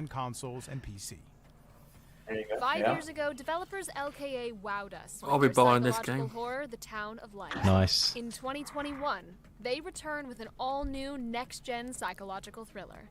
Are you ready for Martha is Dead? We got Wired Productions. Will you tell me a bedtime story? They done Deliver Us the Moon, I think. We should have been there. Really? I think so, yeah. They are the publisher though, by the way, I think. I'm pretty sure that is the right one anyway. Wake up.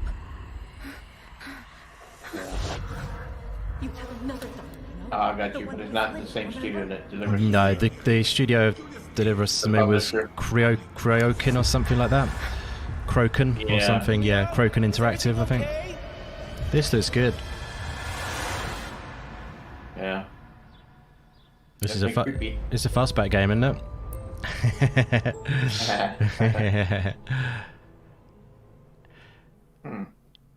Kyokin, that's the one backstage. Thank you so much. Published by Wired Productions, comes to PS5, Xbox Series S and X, and PC in 2021. Do you ever look at the state of modern civilization and think, God, I could do so much better than this? Yeah. I mean, have you seen 2021? Well, time to put your money where your mouth is in Amplitude Studios' historical strategy epic, Humankind. Is this going to be a SimCity 2000 style like strategy game? Or? Don't know why I said SimCity 2000, but just was on my mind. In Humankind, you have one main innovation, which is the ability to create your own civilization. Yeah, I just really loved that game back in the day. Do you guys play much of this sort of stuff these days? I know you quite like it, don't you, Fastback? You quite like your strategy. We always had a group of people. I used to. I really haven't jumped in these games. Yeah. A bit, so, you know. How about yourself? I was real big oh, sorry. into types of games. Yeah, because you were gonna pick up that one recently, weren't you? I forget the name of that now. The one that Iron Lords covered. I can't remember the name of it now. Oh, Iron Harvest? That's it, yep. No, well done, yeah. Yeah, it looked pretty cool. Yeah. This is good. I mean, like, I know FC Violent, shout out to FC, he likes this sort of stuff. Roped in, you know, alliances playing off against each other, you know. But, yeah, Luke, do you play much strategy stuff, my friend? We needed to add a little bit more, you know, more tools in the player's toolbox. I think of it like Fastback. Like I used to play quite a bit of them. And there's nothing stopping me playing more. It's just not something I tend to gravitate towards. Yeah, me too. Yeah. It's pretty much, if it is, it's pretty much just like Civilization. Yeah. Do you know what I mean? Yeah. Like back in the day, I used to love Call of Duty. God, Command and Conquer. I did not love Call of Duty. I did one time actually. I did used to when it was called. It's a totally different game. But Command and Conquer is what I used to love. Yeah, Red Alert, so good. Yeah. Yeah, so good. I even went to the lengths of playing a hookup on like a LAN, a local area network with my friend, and played like Command and Conquer against each other. It was quite mad. But yeah. Justify declaring a war or breaking an alliance. Once two civilizations have declared war, they'll need to think about this. It's kind of very it's got its very core audience, hasn't it, this sort of game? There is a big audience for it though.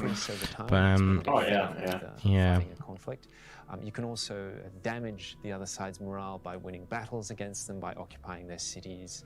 In Humankind, your empire's choices. Yeah, that slipped out, Pongcell. Yeah, really, I'm a massive Call of Duty fan. I can't get enough. I'm on there every night.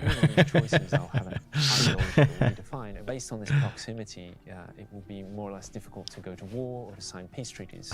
So, for instance, two civilizations that are very close will have trouble maintaining a war, but it will be a lot easier to sign treaties because the populations feel a certain sort of brotherhood. In the diplomacy of Humankind, the possibilities are endless. You want to create a culture that will attract the sympathy of all these other empires. Will you be feared by your neighbors? It's up to you to decide how you will mark history as a leader.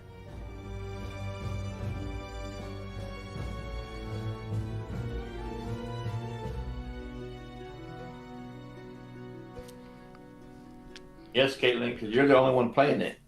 Oh, question. Okay, that one I can't wait to get my hands on. What have we got coming up next, Nicole? Our next game was the breakout star of last month's Sifu. PlayStation State of Play. To tell us more about the limb-snapping kung fu Off the top of my head, I would combat, say definitely yes, Caitlin. But I'd have to have a quick look to double check that. You never know. But I'll check that and get back to you if you like. But I would say yes, probably. It's definitely got the indie spirit, as I say. But this looks so good. Can't wait for Sifu, man. This looks amazing. Hi, I'm Pierre. I'm from Slow Clap Studio, an independent game studio based in Paris, France. In Sifu, you play the role of a young kung fu student who is on a path for revenge after his whole family was assassinated by a squad of 5 mysterious assassins, and you will be on the hunt for the assassins of your family through the only other person I remember here in Sifu was Panda, right? Kung Fu Panda. You will have to Sifu is basically the master of And they would say that a lot. Yeah, exactly. It's like it's your training master kind of thing. Yeah. This is so up my street. When I was in my teens, I used to watch martial arts films back to back. It's just my thing. Absolutely love it. I love martial arts. Yeah, Jackie Chan's my guy. Encounter 5 bosses who are all connected to you and who are basically the assassins of your family. These 5 bosses have been inspired by Kung Fu values and the 5 elements of Chinese mythology. So this is wood, fire, water, metal, and earth. I'm all over this. Yeah, this is cool. As you saw in the trailer, when And your you character age, right? dies, age he Yeah, you revives do, yeah. instantly where they fell. You'll see and now. When your character revives, your character will age every time. Kung Fu is means literally mastery through practice. So you become the and Sifu? this is really an important theme of the game. because Grandmaster. We want players to feel like they've learned Kung Fu as they've played the game and like actually gain this mastery. I'm so Sifu up is for meant this. to be a challenging game, for sure. There is a limit to how much you can age, of course, and Yeah. we'll be discussing more about what exactly happens. They when you keep do have that they game keep over diverting in the off that. coming, weeks and months prior to launch. Sifu will be released in 2021 what the on limit PlayStation is. 5, PlayStation Like 4. I feel like it's a and on the Epic roguelike Games potentially. Would you say so? Yeah, It feels, yeah. I think, yeah, it feels like that. doesn't it? yeah, it feels roguelike to me. And then maybe you gain more abilities, and then you come back stronger and stuff, and you're able to go further. I think they don't want to say roguelike for some reason though. Fighting when Yeah, Sifu hits PC, PlayStation 4, That was a good and show. PlayStation 5 later in 2021. That's awesome, Sifu, And man. that brings our spring Stubz. showcase to a huge thank you. Is that there'll be one more thing probably? I reckon. In true Resident Evil fashion, there's always got to be one final One boss final fight. thing, Stubz. You're right. Okay. Something you, Yeah, something I you can want. find one more surprise. What's it gonna be? Roll the tape. Give us something juicy. Oh, Kina. That's nice. Nice. They didn't ruin it for you. Thank you.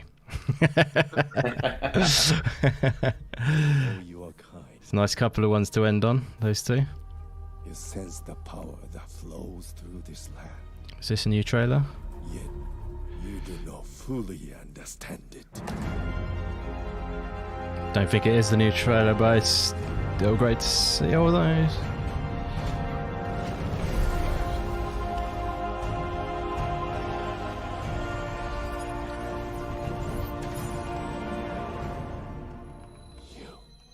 Have no power here. What's up, Luke Law in the house? Xbox expansion pass. Great to see you, my friend. Thanks so much for coming by.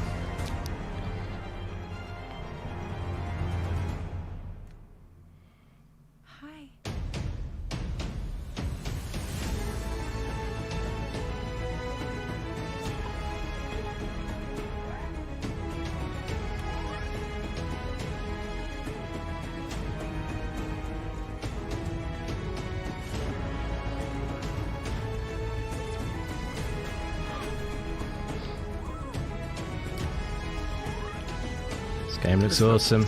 It looks so good. Hmm.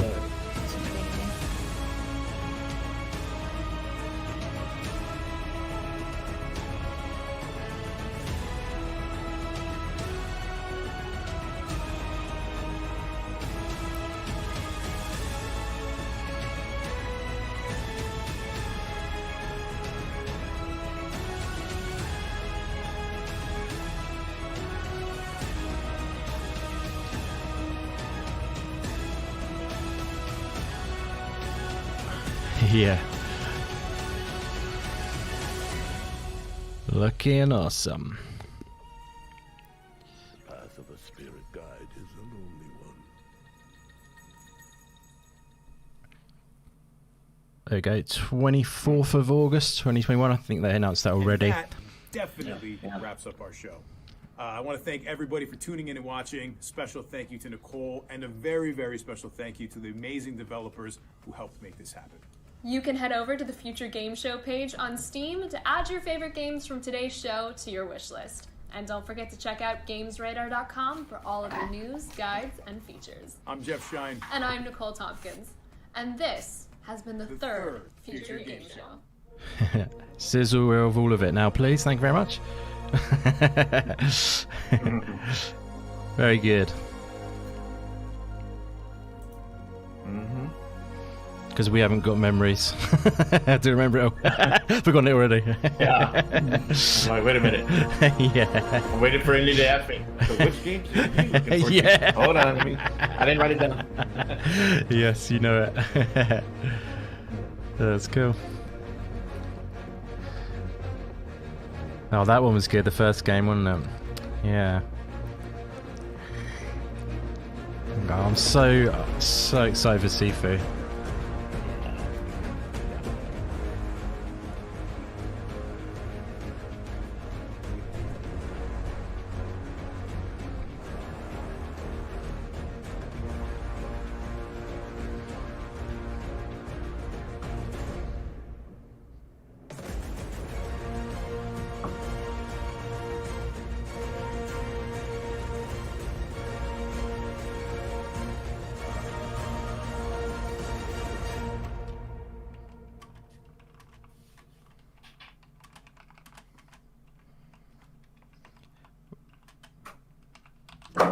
Very nice indeed. Awesome stuff. That was pretty damn cool. Definitely diverse as promised. Thanks for watching. Let's wind back to the our home base quickly. Over here. Yeah, so that was pretty cool, guys. Are you oh, what's that sound? Oh, it's the music on there, sorry. Get that down. Sorry about that, guys. Yes. So you called to hang for a little bit longer and have a little sort of breakdown of what we enjoyed there, guys. Are you cool with that? Let's have a little chat about what we enjoyed. Yep. Yeah. You cool? Brilliant. Thank you very much. Yes. So I personally thought that was pretty damn cool. I mean, you know, it's packed full of games. We might need to refresh our memory. I can scrub, get the back towards where we were if we need a little jarring of the memory. But maybe I'll fire this one straight right over to Fastback. Anything stand out to you above the rest, my friend? And like I say, I can pull things up and we can have a re-look at it. If I can find it, I should be able to. But yeah, anything in there which really grabbed your attention, brother? Now you're putting me on the spot. Would you like to go after somebody else? I would start at the beginning. Yep, good plan. The one that looked like I'll pull that up for you. Firewatch. That stood out right away, so that's on my list. Definitely, yeah. No, I mean, I think that you know, if for a good reason. I think it's at the start. It's a nice. It sat well there, and you know the that's the pre-show. Sorry. Yeah, it Firewatch vibes, and that's always a good thing, isn't it, really? I mean, feel free if you guys want to jump in. We don't have to just go back and forth with Fastback. If you ever want to jump in, we'll just chat about it. I mean, yeah, I thought this game looked pretty damn cool, kicking off the show. Let me know in the chat as well, guys, what did grab your attention. Thank you so much all for hanging out as well, being here. We're just going to round up a little bit, you know, and just go over a few of our favorite things, and then we'll wind it up. But would love to know what you guys in the chat enjoyed. If there was any games that stood out to you more than others or anything like that, would absolutely love to know. But yeah, so you enjoyed the first game, Fastback. Anything else, or did you want to dive into a bit more detail while I pull it up for you? I would have to agree with that. That game looks great. That does. Nice, bro. What, you into that sort of stuff? Yeah, go on. Fastback. The serial killer also. Serial cleaners, yeah. And then just the serial killer, you know. Yeah, cleaner, but very nice. Definitely love the first, so I'll think about other things that, you know, anybody else can bring up, whatever. Absolutely, yeah. I mean, for me, as you probably know already, it's all about, you know, Sifu is my favourite pick of the whole thing. Hollow Knight, yeah, even though I wasn't there, you know, still wins. Definitely. I agree with the Sifu. Sifu looks cool, yeah. I mean, just dive into. Surprised that did, because you've not seen that before. No, I didn't think that'd be your kind of game either. Really? Oh well, yes. If you didn't know, I probably shouldn't really talk about this, but I did get a black belt in Taekwondo at one point. I obsessed my life over doing martial arts for a while. It was why I lived and breathed martial arts for a while. I watched martial arts movies all the time. I absolutely love martial arts in general. I just absolutely adore it. I don't do Taekwondo anymore. I'm now the belly has popped out now. It's instead of the martial arts suit, it's now a belly instead. So it was a few years ago, I'm afraid, but I still hold that black belt proudly. Warning to anybody that tried to tell you any game stuff. Yeah. Well, yeah. I mean, just like I say, that game looks cool. Let's dive into a little bit about that quickly then, because I think there's some stuff we can talk about Sifu. The roguelike aspect. I want to know what Luke thinks about that, if that's all right, Luke, buddy. What do you reckon that these elements are going to be? Because they say it's quite a hardcore game, don't they? What do you feel it's going to be? They say Souls-like sometimes, I think. They say a bit. They haven't said roguelike. They're avoiding the question, but what do you reckon, buddy? Yeah, I think it's. I mean, I think it's definitely a roguelike game. Like, just the structure of it looks like that. I suspect that the way it will probably work on some level is you will go through and die, and then obviously you wake up older. And I think that, will be used as a way of saying, okay, well, you're more experienced now, so here's some extra moves that you can now use. Exactly. Right? You can learn those during the course of one run, and then you die, and then you remember those moves for the next run. Like, I think that's how it basically work. roguelike style, isn't it? Sort of you accrue those abilities. Exactly. Yeah, exactly. Yeah. Because carries over, and then you become stronger as you go on, and because that's where you sort of maybe you can die. I don't know how many times you can die, 5 times or whatever before you become too old, and then you think you die then and then start again. Do you reckon that's how it will be? Yeah, maybe. Yeah, maybe they'll do something different where a bit like that, where actually there's kind of a roguelike within a roguelike. Where you're kind of learning on each run, but if you die too many times, you really do go back right to the start. So I think it just looks like super cool. I'm really interested to see how how does it work on a controller? Like, you know what I mean? Like, it looks so fluid and so cool. So it must be quite intuitive and quite a cool combat system to actually have in your hands. Yeah, it's super good flow, isn't it? Like, I was really impressed with the animations and stuff. Yeah, definitely. So that looks just. I mean, it's I am no black belt in Taekwondo. I'm not anymore. I'm a chubby man now. A little bit. We're around the centre anyway, a little bit. we're all chubby men.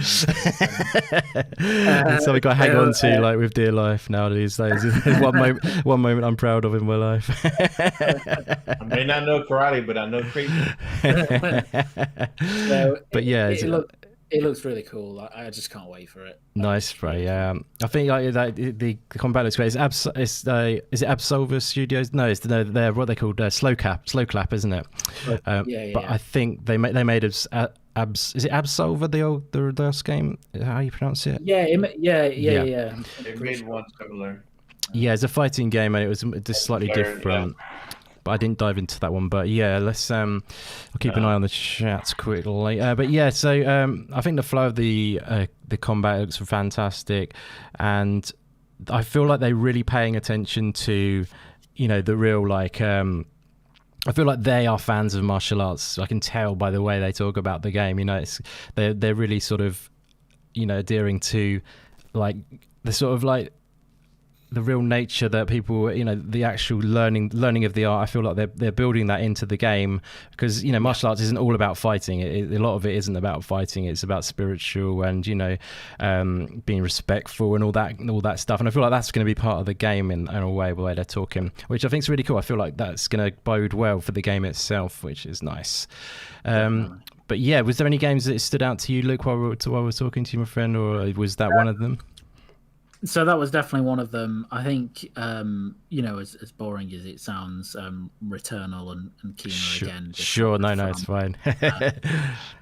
Great. And the one that I thought was new to at least me, but that looked great, was Savior, which was the 2D kind of scroller with those kind of smooth animations and stuff. I thought that was a really cool looking title.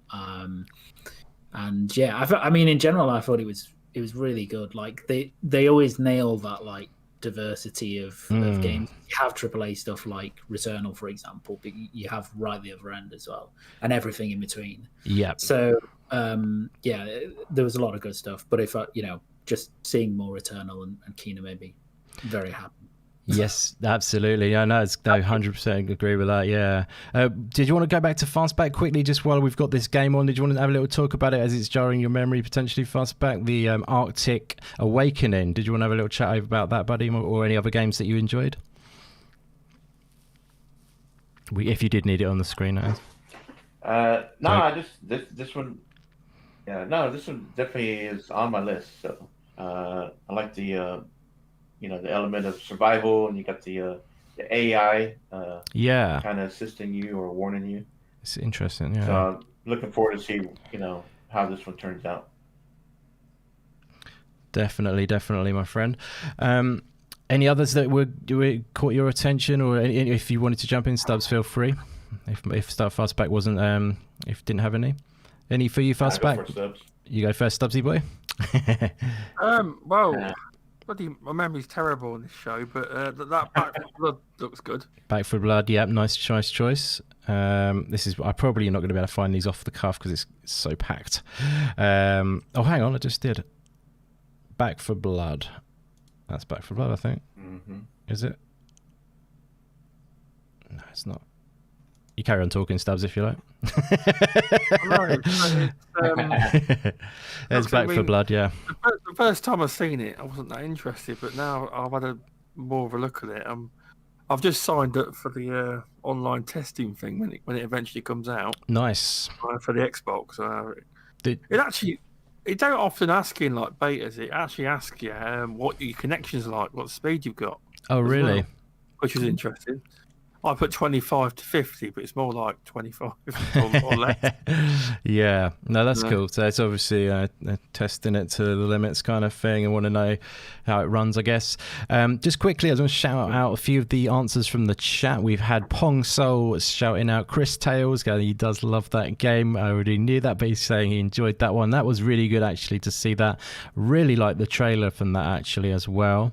Did that game grab you? Do you remember that one, guys? It's the cartoonish, I suppose you would say, or hand-drawn JRPG turn-based game. Do you guys get into that kind of action much, or did that grab you very much this time? Yeah, I thought that looked really nice, actually. Really nice. Nice. Do you play a lot of turn-based games, Luke, my friend? I play a lot of everything, so nice. Sometimes. Yeah, so. Good answer. Yeah. Yeah, that's cool, my friend. So that's coming out in July, I think it was. But yeah, that's pretty damn cool. Like I said, I enjoyed the demo. I don't play too many turn-based games, and I played that one and I enjoyed it, and I like the turn-based aspect, and I enjoy the three...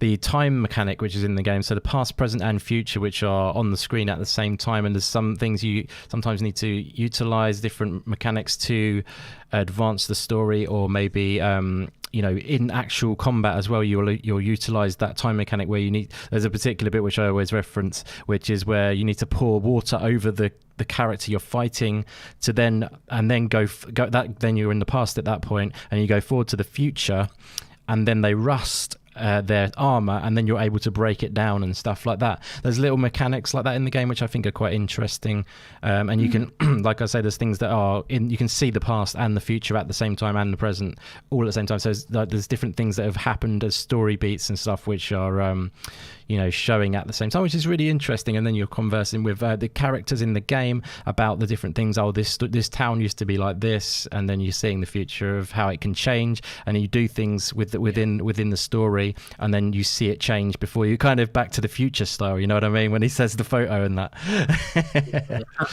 Yeah, but I think that's a really nice little element to add to it.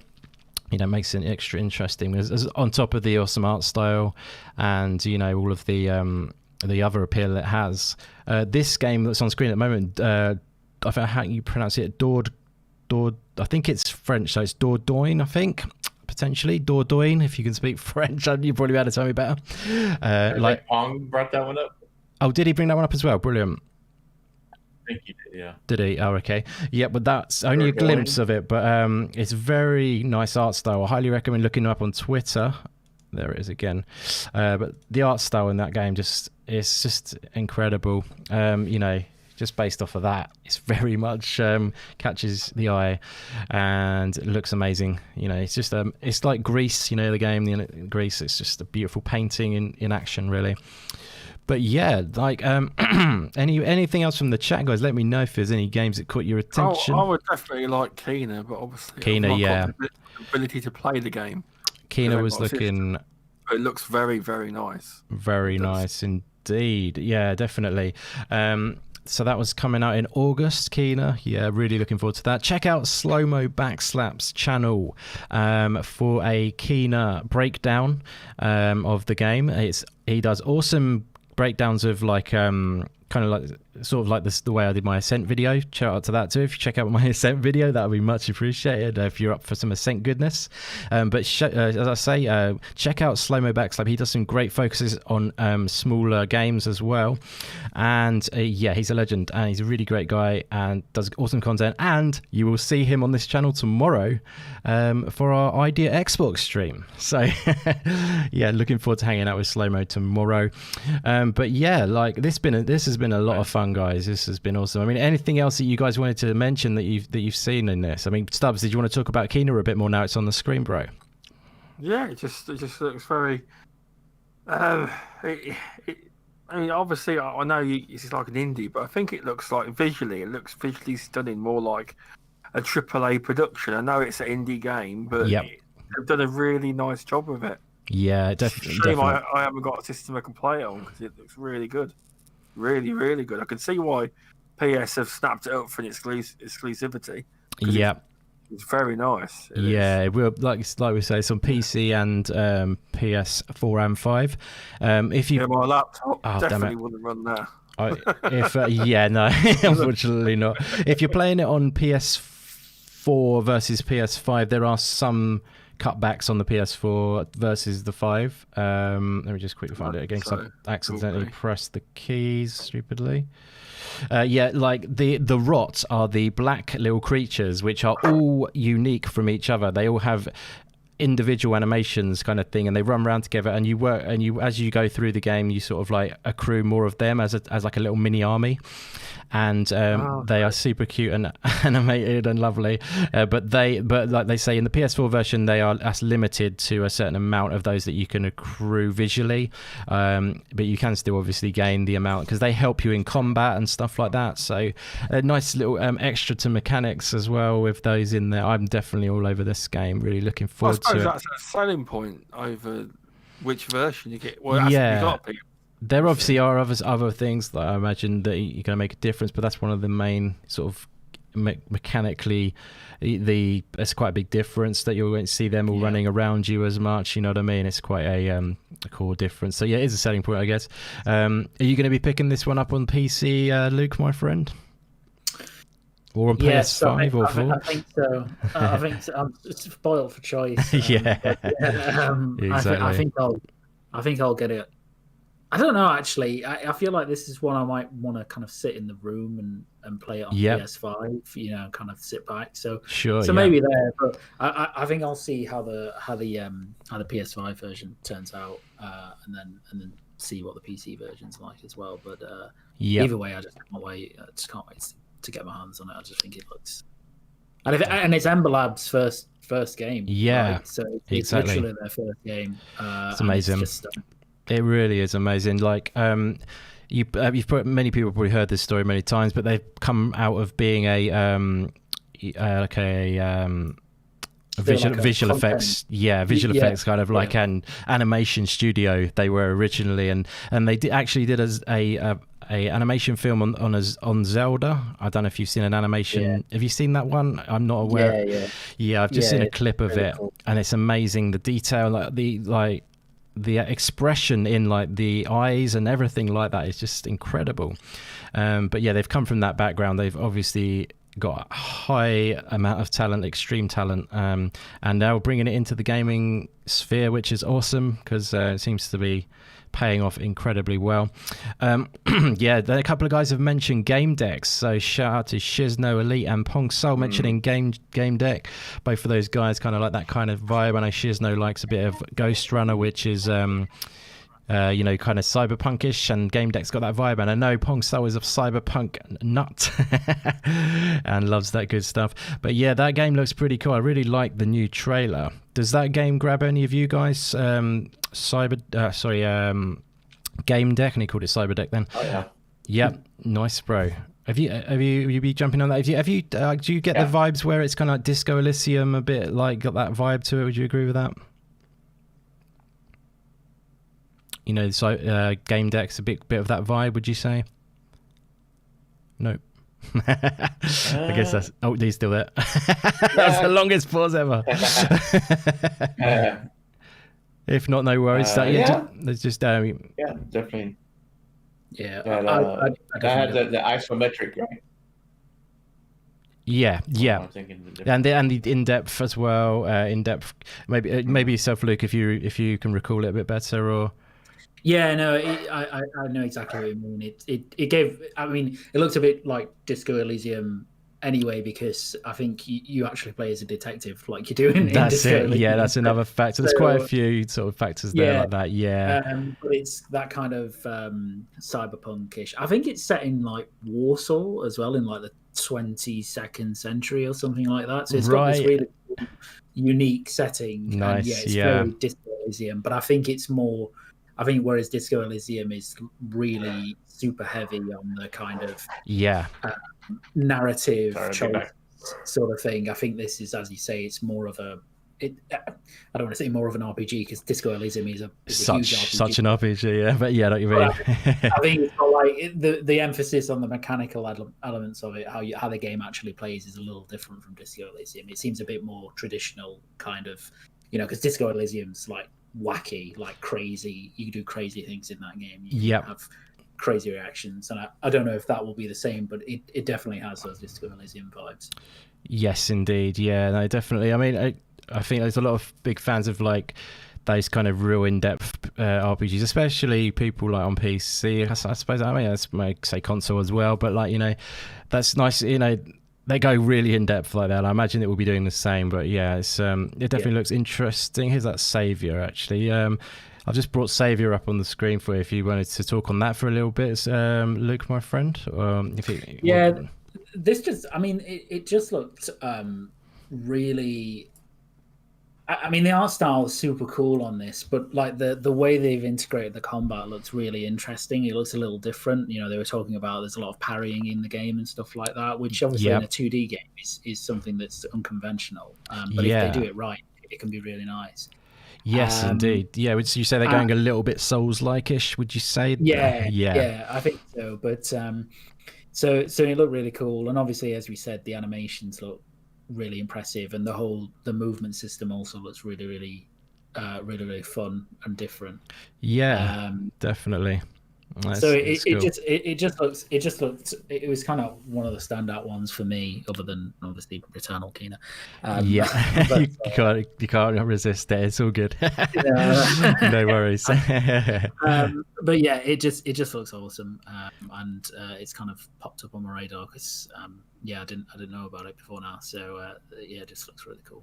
Awesome, bro. Fantastic. So I think Fastback's just popped away, but yeah, I mean, I thought as a whole, guys, let's have maybe a little roundup of everything. And how did you feel about the event as a whole, Stubz, my friend? Did you enjoy it as a whole? Do you think it was good in general, or did you feel that it was in lacking anyway? If you wanted to, would you like to score it out of 10, maybe, my friend? If you don't want to, no problem at all. What do you reckon, buddy? In general, it was a nice mix of games. I mean, a lot of these games I won't obviously be able to play because I haven't got the systems, but as a game show, when you talk about variety, and there's a lot of games there, so I'll give it like a 8 out of 10. It's a very good show. Nice variety, and because there's a lot of games that obviously you've done this stream tonight, and like Looper and even Pong Soul didn't know this show was on, so you've opened up a lot of eyes to a lot of people who didn't know a lot of these games are on. And this show has. Some people haven't even heard of the Future Game Show. Yeah. So it's a very good show in general for variety. There's a lot of games on there that people probably wouldn't have seen before. Definitely. So I think it was a very good show. I'm glad you enjoyed it. Yes, I mean, the thing is, when you say like you might not have the system, obviously on one or two of those that's the case, but often like we say, if it's coming to just PC or something like that, potentially, I always think, there's obviously potential that it will come to other platforms down the line. So it's just a matter of time a lot of the time. If a game does well, obviously it falls flat on PC, then it sells about 10 copies, then it might not go to another platform, but you know what I mean? But if it's something that's looking good and then it does well. But yeah, I appreciate that, Stubz. Yeah, it's been fun hanging with you. You've been awesome. How is Fastback back, or is he not by any chance? He's not, I don't think. He's still nipped away. So Luke, my friend, what did you think as a whole, buddy? Did you enjoy it? You've watched the Future Game Show before, I do believe. How did you feel like this fared compared, and did you feel like there's a lot of games we'd be looking forward to in general? Yeah, I agree pretty much tap for tap with Stubz, actually. I think so. I mean, comparing it to the other ones, I thought this was probably one of the better ones, actually. Yeah, nice. It has. They always, they have. As long as you go in there with measured expectations, I think even I was surprised tonight to see stuff like Returnal pop up, and that kind of caliber of game. And it was a pleasant surprise, but. They've just always got really great variety, and it's not just indie games, it's not just AA A's, it's not just AAA's, it's kind of everything and all the bits in between. So I think they always do really well, and it's exciting that there's going to be more shows like this throughout the year. Yeah, definitely. If they can fit this into one show, then I imagine they can fit quite a lot into the others as well. So I'd give it an 8 as well. I thought it was really enjoyable. And the thing as well that I think sometimes a lot of these shows miss is the pacing was really good. So there were a lot of games, but there wasn't anything on screen, I think, really that took up too much time. Like, you kind of get that fatigue sometimes in some of the games that are shown where they have like way too long on screen, and you I'm bored of this now. But I didn't really feel that at any point, which I think is a sign of a well-paced and put together show. So I really enjoyed it. Nice, that's awesome to hear. And it's always the case that I find that when you go back, well, this is me personally maybe, but I always think, oh, well, there was actually quite a lot. If I went to write a list out now, like, Axiom Verge 2, you know what I mean? Like, there's things that we probably forgot, like Quantum Error was in there, there's a lot in there to digest. But yeah, it's always tricky, isn't it, to sort of recall everything instantly. Hence why those blog posts are sometimes quite helpful, or the videos that say all the top 10 games from that event or whatever, you know what I mean? But there's so much in there, like, which like you say, I always think about the future game show that I think a lot of us have said, like Fastback said as well in the past, and we've all said that the pacing is so good. And I think the presentation, like Stubz said before, actually today's show, I think as well, he said they do a good show in general, like, and I definitely agree, because it's it's nicely presented. Shame that more people don't get to hear about it for some reason. I don't know why that is really. I know it's being done, but they are a big site, Games Radar, but it's kind of like, I don't know, for whatever reason, I mean, it's probably done pretty well. Like, it's done pretty well, but it's not like a massive event, like maybe you're like an Inside Xbox or something like that. But for obvious reasons. But it's kind of like along similar-ish lines of getting us not as big as IGN, but like they're one of those bigger outlets. You know what I mean? But we get to enjoy it, and I have the pleasure of streaming it with awesome people like you and amazing people in the chat. So that is what I love, and it's been a real fun one actually. I've really enjoyed this, and I personally thought I don't want to be really boring, but I actually was thinking exactly what you guys thought. I would probably give it an 8 as well, and funnily enough, Assassin Looper agrees with us too, giving it an 8. There was definitely a lot in there. It always goes down to like I say, there's probably going to be more when I go back to it. I know a lot of people will be overjoyed to see Axiom Verge 2 in there, because that's a big sequel coming. And like, I want to sort of like digest a bit more. I know there's great games in there. Sifu is probably my favorite. The first game that showed up that I keep forgetting the name of I thought that looked fantastic. So yeah, there's a lot in there for me. Quantum Error is right on the screen now, it's reminding me, and that looked cool. I think that's got that Dead Space vibe to it, which looks awesome. And people are crying out for a new Dead Space, so I think that could scratch that itch essentially. But yeah, nice. It's been so much fun, guys. Is Fastback back, or is he still nipped away just to get his final thoughts? He's probably still muted. Oh, he's muted. Sorry, I should probably look at that, shouldn't I? Yeah. Yeah, maybe we should. So let's just have a see what the chat said. Like I say, Assassin Looper said 8 out of 10 was really good to see so many games coming in the future. No pun intended there from Looper. Fantastic, Looper. Thank you for your feedback. That's awesome to hear. And She's No Elite says he was surprised to see Quantum Error. He'd forgotten about it. Awesome. That's great to hear. Yeah. And there you go. Dragon Wolf just reminded me Serial Cleaners looks good, he says. And I completely agree. I really think that's going to be a fun game. It's got that sort of sense of humour in a sort of like dark humour kind of way, if you know what I mean, which is fun, cleaning up the dead bodies.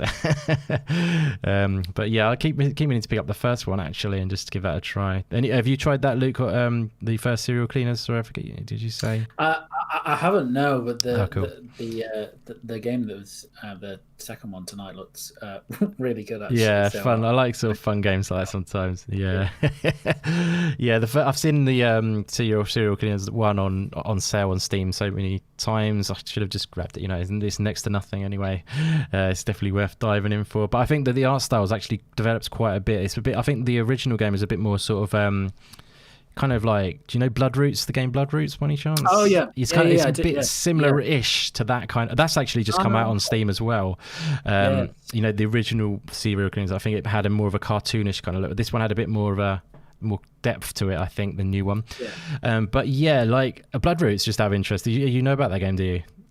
Yes, yeah. That's the it's in the like weird West, right? That's it. Like, you got it. Yeah, you got a good brain. You remember stuff very well. Yeah, you're like, because I've seen this a lot of times. You're like a wolf, right? You're like Mr. Wolf or something like that. Yeah. That's it. You're trying to get revenge, basically. It's such a. I've played that on stream actually. I played it was on Epic like for about a year, and now it's just coming out on Steam. I think literally about now. So yeah, check that game out, my friend. I think you'll love it. If you like fast paced, kind of like it's like one hit and you're dead kind of thing. But it's got that kind of thing. You know, it's got like Hotline Miami kind of vibe, top down thing. I think you'll dig it. Check it out. It's a lot of fun. You can pick up any weapons and just whack people with them. You can like pick up like an oar off of a boat and kill people with that. You pick up a carrot and you whack them on the head with that. It's bonkers but amazing. It's got like a combo system going on in it where you sort of string combos and stuff, so you're encouraged to play fast, if you see what I mean. But yeah, awesome. It's a fun game. Definitely check it out. But yeah, let's maybe wind it up then. Fastback's still muted. Is he, Stubzy? You've got an eye on that. Where's the old Discord? Tell you what, the future game show just be on the game's radar, and they've been very quick to release all the trailers they were dropping individually. Yeah, that's good. That's what. Yeah, you tend to see that on people drop them as they come out. Yeah, that's a good practice, I would say. Good to see. Yeah, so that's one good way you can dive back into have a look at it all. But yeah, nice. But this has been a ton of fun, guys. Thank you so much for being a part of it. Hopefully, if Fastback might make it back in. If not, we'll just say thanks, Fastback, for being here too. But yeah, that is most importantly, thank you so much, everyone in the chat. You guys rock big time. Assassin Looper, thank you so much for being here. You are so awesome, and it's great to see you back in the community. Really is. And it was Good Rebel just bought us that game on Switch for $159. Wow, Good Rebel Gaming, that is awesome, and thanks for being here. I noticed you subscribed the other day, so thank you very much for being in the chat today. One thing was that Bloodroots that you picked up for $159. That is a bargain if you did. Okay. Yeah, that is we'll go and get that. That is it's a must buy, isn't it? Yeah. They did do that once before actually, and I was telling everyone to like get it right now, but even at full price it's $15.99, so that's pretty good price anyway. But yeah, shout out to Meisuko, thank you for being here, my friends. Always great to see you in. It was Bloodroots confirmed there, so that might still be on there if you wanted to grab that, Luke. Or anyone else, highly recommended. I'm back. Sorry about that, guys. Oh, that's all right, my friend. No worries. We're just kind of winding things up. So, actually, before we do, just wind things up on the final thing, if you're okay for a couple minutes. Just we were getting everyone's takes on sort of overall, what did you think of the show, and maybe give it a quick score out of 10 if you like. What was your overall thoughts of the whole show, my friend? I think the show was great. I think it had a good mix, indies, AAA to AA. I'll probably give it an 8. The hosts were okay, but they weren't as fun as the hosts from the last game show. Fair enough. Yeah, they weren't on screen as much. I think they maybe put them as a bit more of a kind of in the background, didn't they? Ish kind of. Yeah. I know they try to make it fun, and some of the humor was okay, but yeah, there wasn't as much emphasis on the humor this time for sure. No, but overall, there was a good mix of games, and there's already adding games to my list. ever-growing list. So, yeah, no, that's awesome. One game I was going to mention real quick, I was doing some research and then I had to jump out, was I was really impressed with Savior. That was on my list. Savior was that the one that we talked, which Luke talked about? Sorry, I forget now. I keep getting my that's the one you talked about, isn't it? Yeah. See, this is where I need to settle it down and then take it all in again, if you know what I mean. Yeah, Luke was loving that game as well. Looks good, doesn't it? Yeah, but overall, I really enjoyed the show. Good mix. Nice. I think there's a little bit of something for everybody there. And that is a great take. And yeah, the funny thing is as well is we all gave our scores without Fastback, and he gave a completely unbiased opinion, and he ended up with the same score as us. So because he wasn't influenced at all by our opinions, so we voted in private. Glad we're all consistent. Yes, indeed. So we're all 8, including Assassin Looper in the chat as well. But yeah, we should probably wind it up now, guys, because this has been so much fun. I've really loved doing this. I hope to do some more of these again in the future, but we will be doing some more of these again in the future, immediate future actually, which is tomorrow. The Idea Xbox showcase, and that will be a different crew. We will have Slow-Mo Backslap joining myself, and also, who is an awesome guy, he's got a great crew again, and also we'll have SX2 Scott, this start again from Green Pass. Your tag team in Luke, you're doing the old in the wrestling style, you're coming in. Well, you're going out and he's coming in, sorry. So we've got Scott, so it'll be Slow-Mo Backstage. We'll have Scott from Green Pass, and we'll also have, hopefully this is going to work out, and that's Mike from NLG. So you're tagging out Fastback for Mike. There you go. Yeah, because I'll be at work, so he can take my place. Yeah, exactly. So because it's quite a weird time they're doing it, actually, isn't it? It's quite an early time for American crew. So I think Mike's going to try and wangle it. He might be coming at I don't know if he's coming halfway or something like that, but it's 4 p.m. UK. So wow, that is early. It'll be not 9 a.m. in some places in America, and I think, is that right, Fastback? In Pacific time, is that 9 a.m. or something? I think it might be, yeah. I think it's 9 a.m. I think it'll be about 11 p.m. from my time. 11 a.m., yeah. Yeah, 9 p.m. Pacific, yeah. 9 a.m., yeah, cool. Yeah, cool. No, but it's been awesome. Like, thank you so much, chat. You're amazing, and, it's so much fun being able to do this with you guys. Share some awesome games. And all that good stuff. You all rock big time, but hopefully come back tomorrow if you fancy it, and watch the Idea Xbox stream. We'll be doing the same thing again, as I say, doing this live reaction stuff, fun times, and I'm really super excited for that one. I'm sure a lot of people are. The Idea Xbox one, there's going to be potentially a lot of good stuff on show for that one.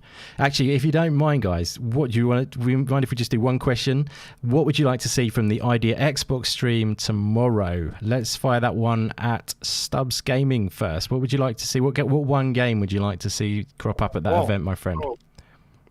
I'm going to say I've seen a lot of people play it, and yourself. I've seen people play Hades, and I'd love, because I know they said they made a mistake, but come on. Company said that before. Oh, it's an error, and it shows up, But also, I'd like to see Song of Iron show up as well. Nice. Good stuff, my friend. Yeah, you never know. You never know. Wink, wink. Well, when I left the stream, I knew it wasn't coming on the future game show. Oh yeah. He'd watch it, wouldn't he? His game was coming on. He'll be watching both. Yeah, he'll be watching. He'll be watching everything. He watches us in the shower. Sorry, I'm losing it. So do you reckon there's some truth to that Hades being on that picture then, Stubz? Is that what you're getting at, maybe, or you just like to see it? I'd like to see it, but I think when the company makes a mistake, was it a mistake or I don't know. They said it was, but a lot of these companies say, "Oh well, it was in an error." Then you find out it comes true. But whether it's now or later, I think it's coming to Xbox at some point. Yeah, I mean, I think it will definitely come to Xbox eventually. It's just a matter of time. Whether it comes tomorrow is another question. I do have a feeling it is a fault on Twitch, because it's been handled, that marketing material was handled by Twitch, and they don't usually work with them. It might be the first time that they've handed it. It's available now. Yeah, they just don't go to release it out of it. But like their graphic designer might not be used to working with Xbox or whatever for Twitch. You know what I mean? Or something like that, miscommunication or something. And then that's happened, and then Xbox has been like, "What are you doing? What are you doing? Pull it down, pull it down."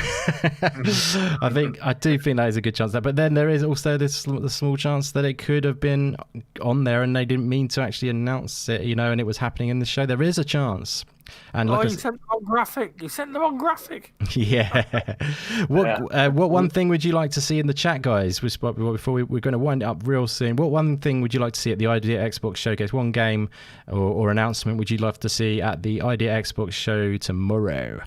Nice takes there, Stubz Gaming, my friend. I call you Stubz Gaming. I always do that. Whenever I have people on the show, I always call them by their full name, because I'm looking at the screen and I see your full name on there, and it just makes me read it for some reason. So I don't usually call you Stubz Gaming, so you're not used to that. Yeah, it's quite funny. But thanks very much for coming on, Stubz. It was a lot of fun hanging with you, buddy, and you've done a really great job. Where can they find you if they would like to find you on your channel? You've got stuff going on. Where can they find you? If people want to find me, they can go to Stubz Game on YouTube.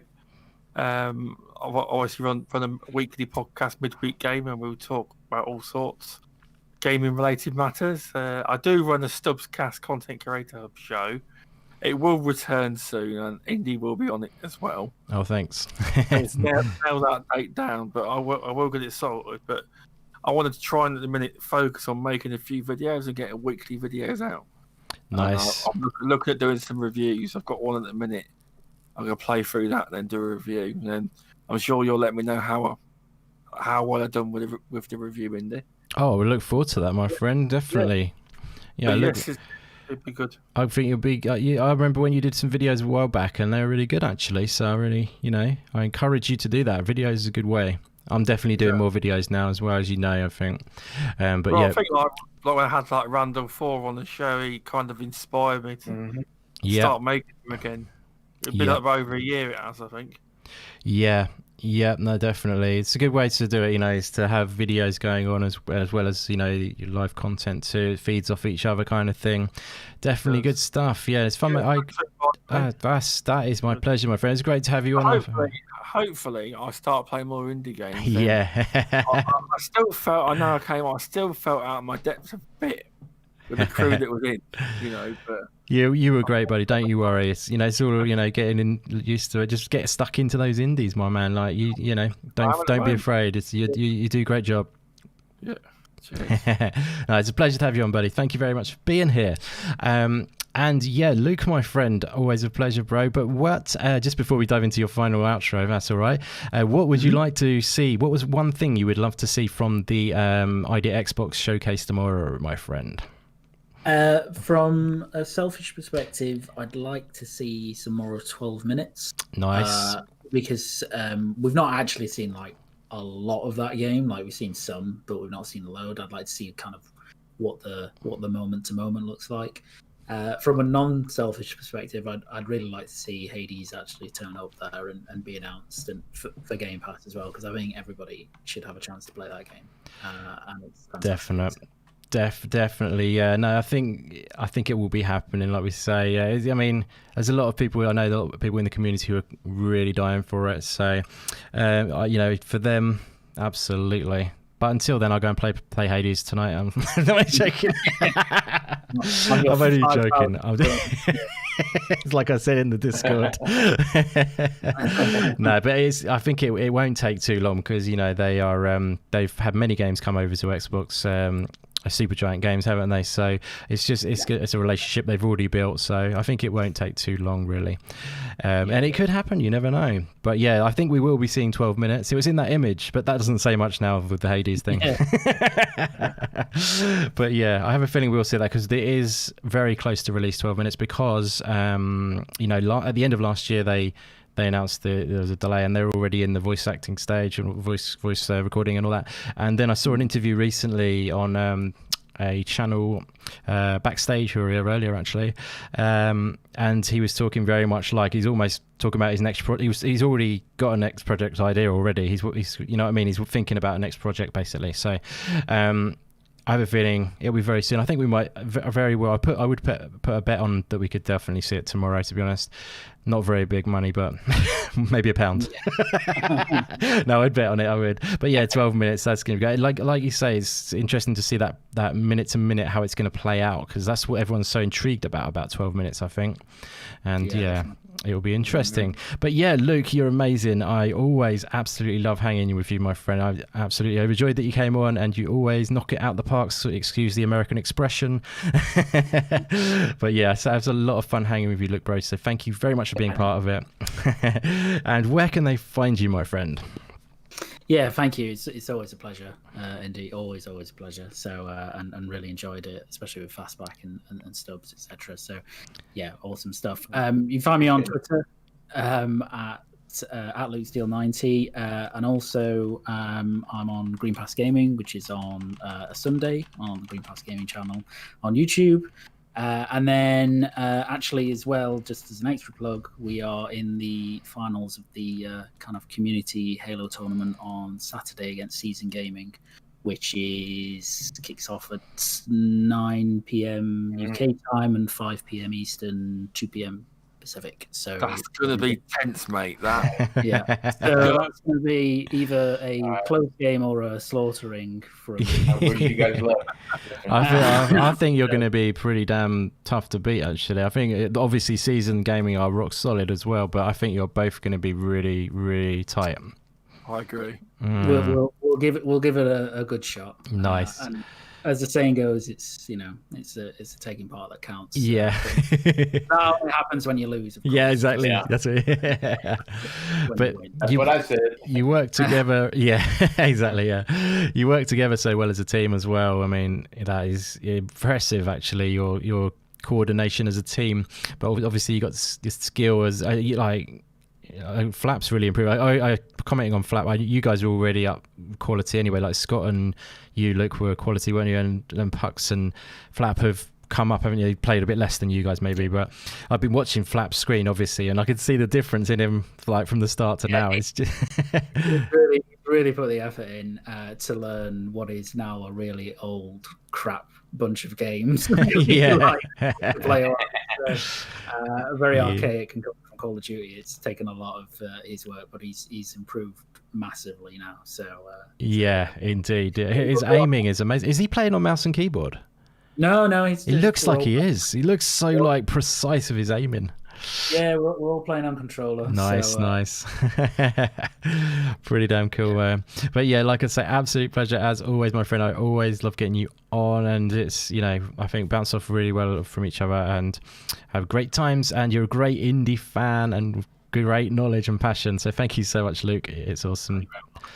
Brilliant. And finally, my partner in crime, Fastback. Always a joy hanging with you, my friend. Great to have you back on. It's been a little while, and hopefully we'll have our awesome brother. Yeah, too long indeed, my friend. Hopefully we'll have our brother Super Cooper back with us at some point. He's still unfortunately out of action, not too well. So send him your wishes, because it's a shame he's a little bit unwell still. We're hoping he's gonna, get well soon and stuff, because we miss you, Coop, bro. But yeah, hopefully we'll be back at some point. But yeah, thank you so much, Fastback. It's always a pleasure hanging with you and chatting the indie games. I know you love them, and it's such fun times, bro. So yeah, thanks for being here. And where can they find you, my friend? Of course, you can find me here whenever I finally get back on the Indie Game Show, and of course Thursday night on the Next Level Gaming podcast. Of course, tonight we're taking time off, so Infinite was not happy because we didn't give him a 24-hour notice. Take time off. So. Apparently, it's his worst Thursday ever, he said. Oh, I bet, yeah. Yeah. But now HDK is he's out on vacation with the family, and besides this show and tomorrow, really other than that, really not a lot else going on. So me and Mike are planning on. Hopefully tomorrow, Saturday, we can play It Takes Two. Oh, You nice. can stream some of that. So. Very nice. Yeah, I'll have to check that out, my friend. But, That's a good game. But this was great. Always enjoy doing these live reactions because there's always something surprise. Yeah. That pops out, and of course, gets us excited and add to the list. But just being here with you, Indy brother, doing this, and then Stubz being on with you again, and Luke, I think this is the first time I've been on with you. Yeah. And I really enjoy what Green Pass Gaming. You guys are awesome. Thanks. Really Definitely. quality gaming talk on there. So 100%. I agree. Yeah. Yeah. Definitely. Well said. Yeah, no, fantastic. It's been a great time, guys. So yeah, thanks everyone for being on the panel. I just want to quickly shout out to my main man Jubei Sensei as well for being on earlier on, bro. Thank you very much for being here. You can find all of the links to everyone's either channels or Twitters in the description below, by the way. Yeah, what was I going to say? You can find Jubei Sensei on Twitter, and he has his Twitch below, but everyone else's Twitch links are down there. Just check out the links below. That's the best way. But yeah, thanks for being on, Jubei, as well, bro. And thanks everyone else. Fastback, Luke, Stubz, you're all great, and it was a fun time, really fun time. And thank you so much finally for everyone in the chat. You're all awesome. I'm going to wind it up pretty quickly this time. I've shouted you out quite a few times, I believe, but you're all, every single one of you are amazing, and I really appreciate you all from the bottom of my heart. The support in the channel means the world. But yeah, thank you so much, everyone. This has been fun. It's always great checking out some cool games, especially when they're indie. And yeah, I'll be back tomorrow, as I say. I'll be coming live with at 3:30 p.m. UK time, and I believe that is I'm not sure. I think that's 11:30. Is it in EST? I'm not too sure.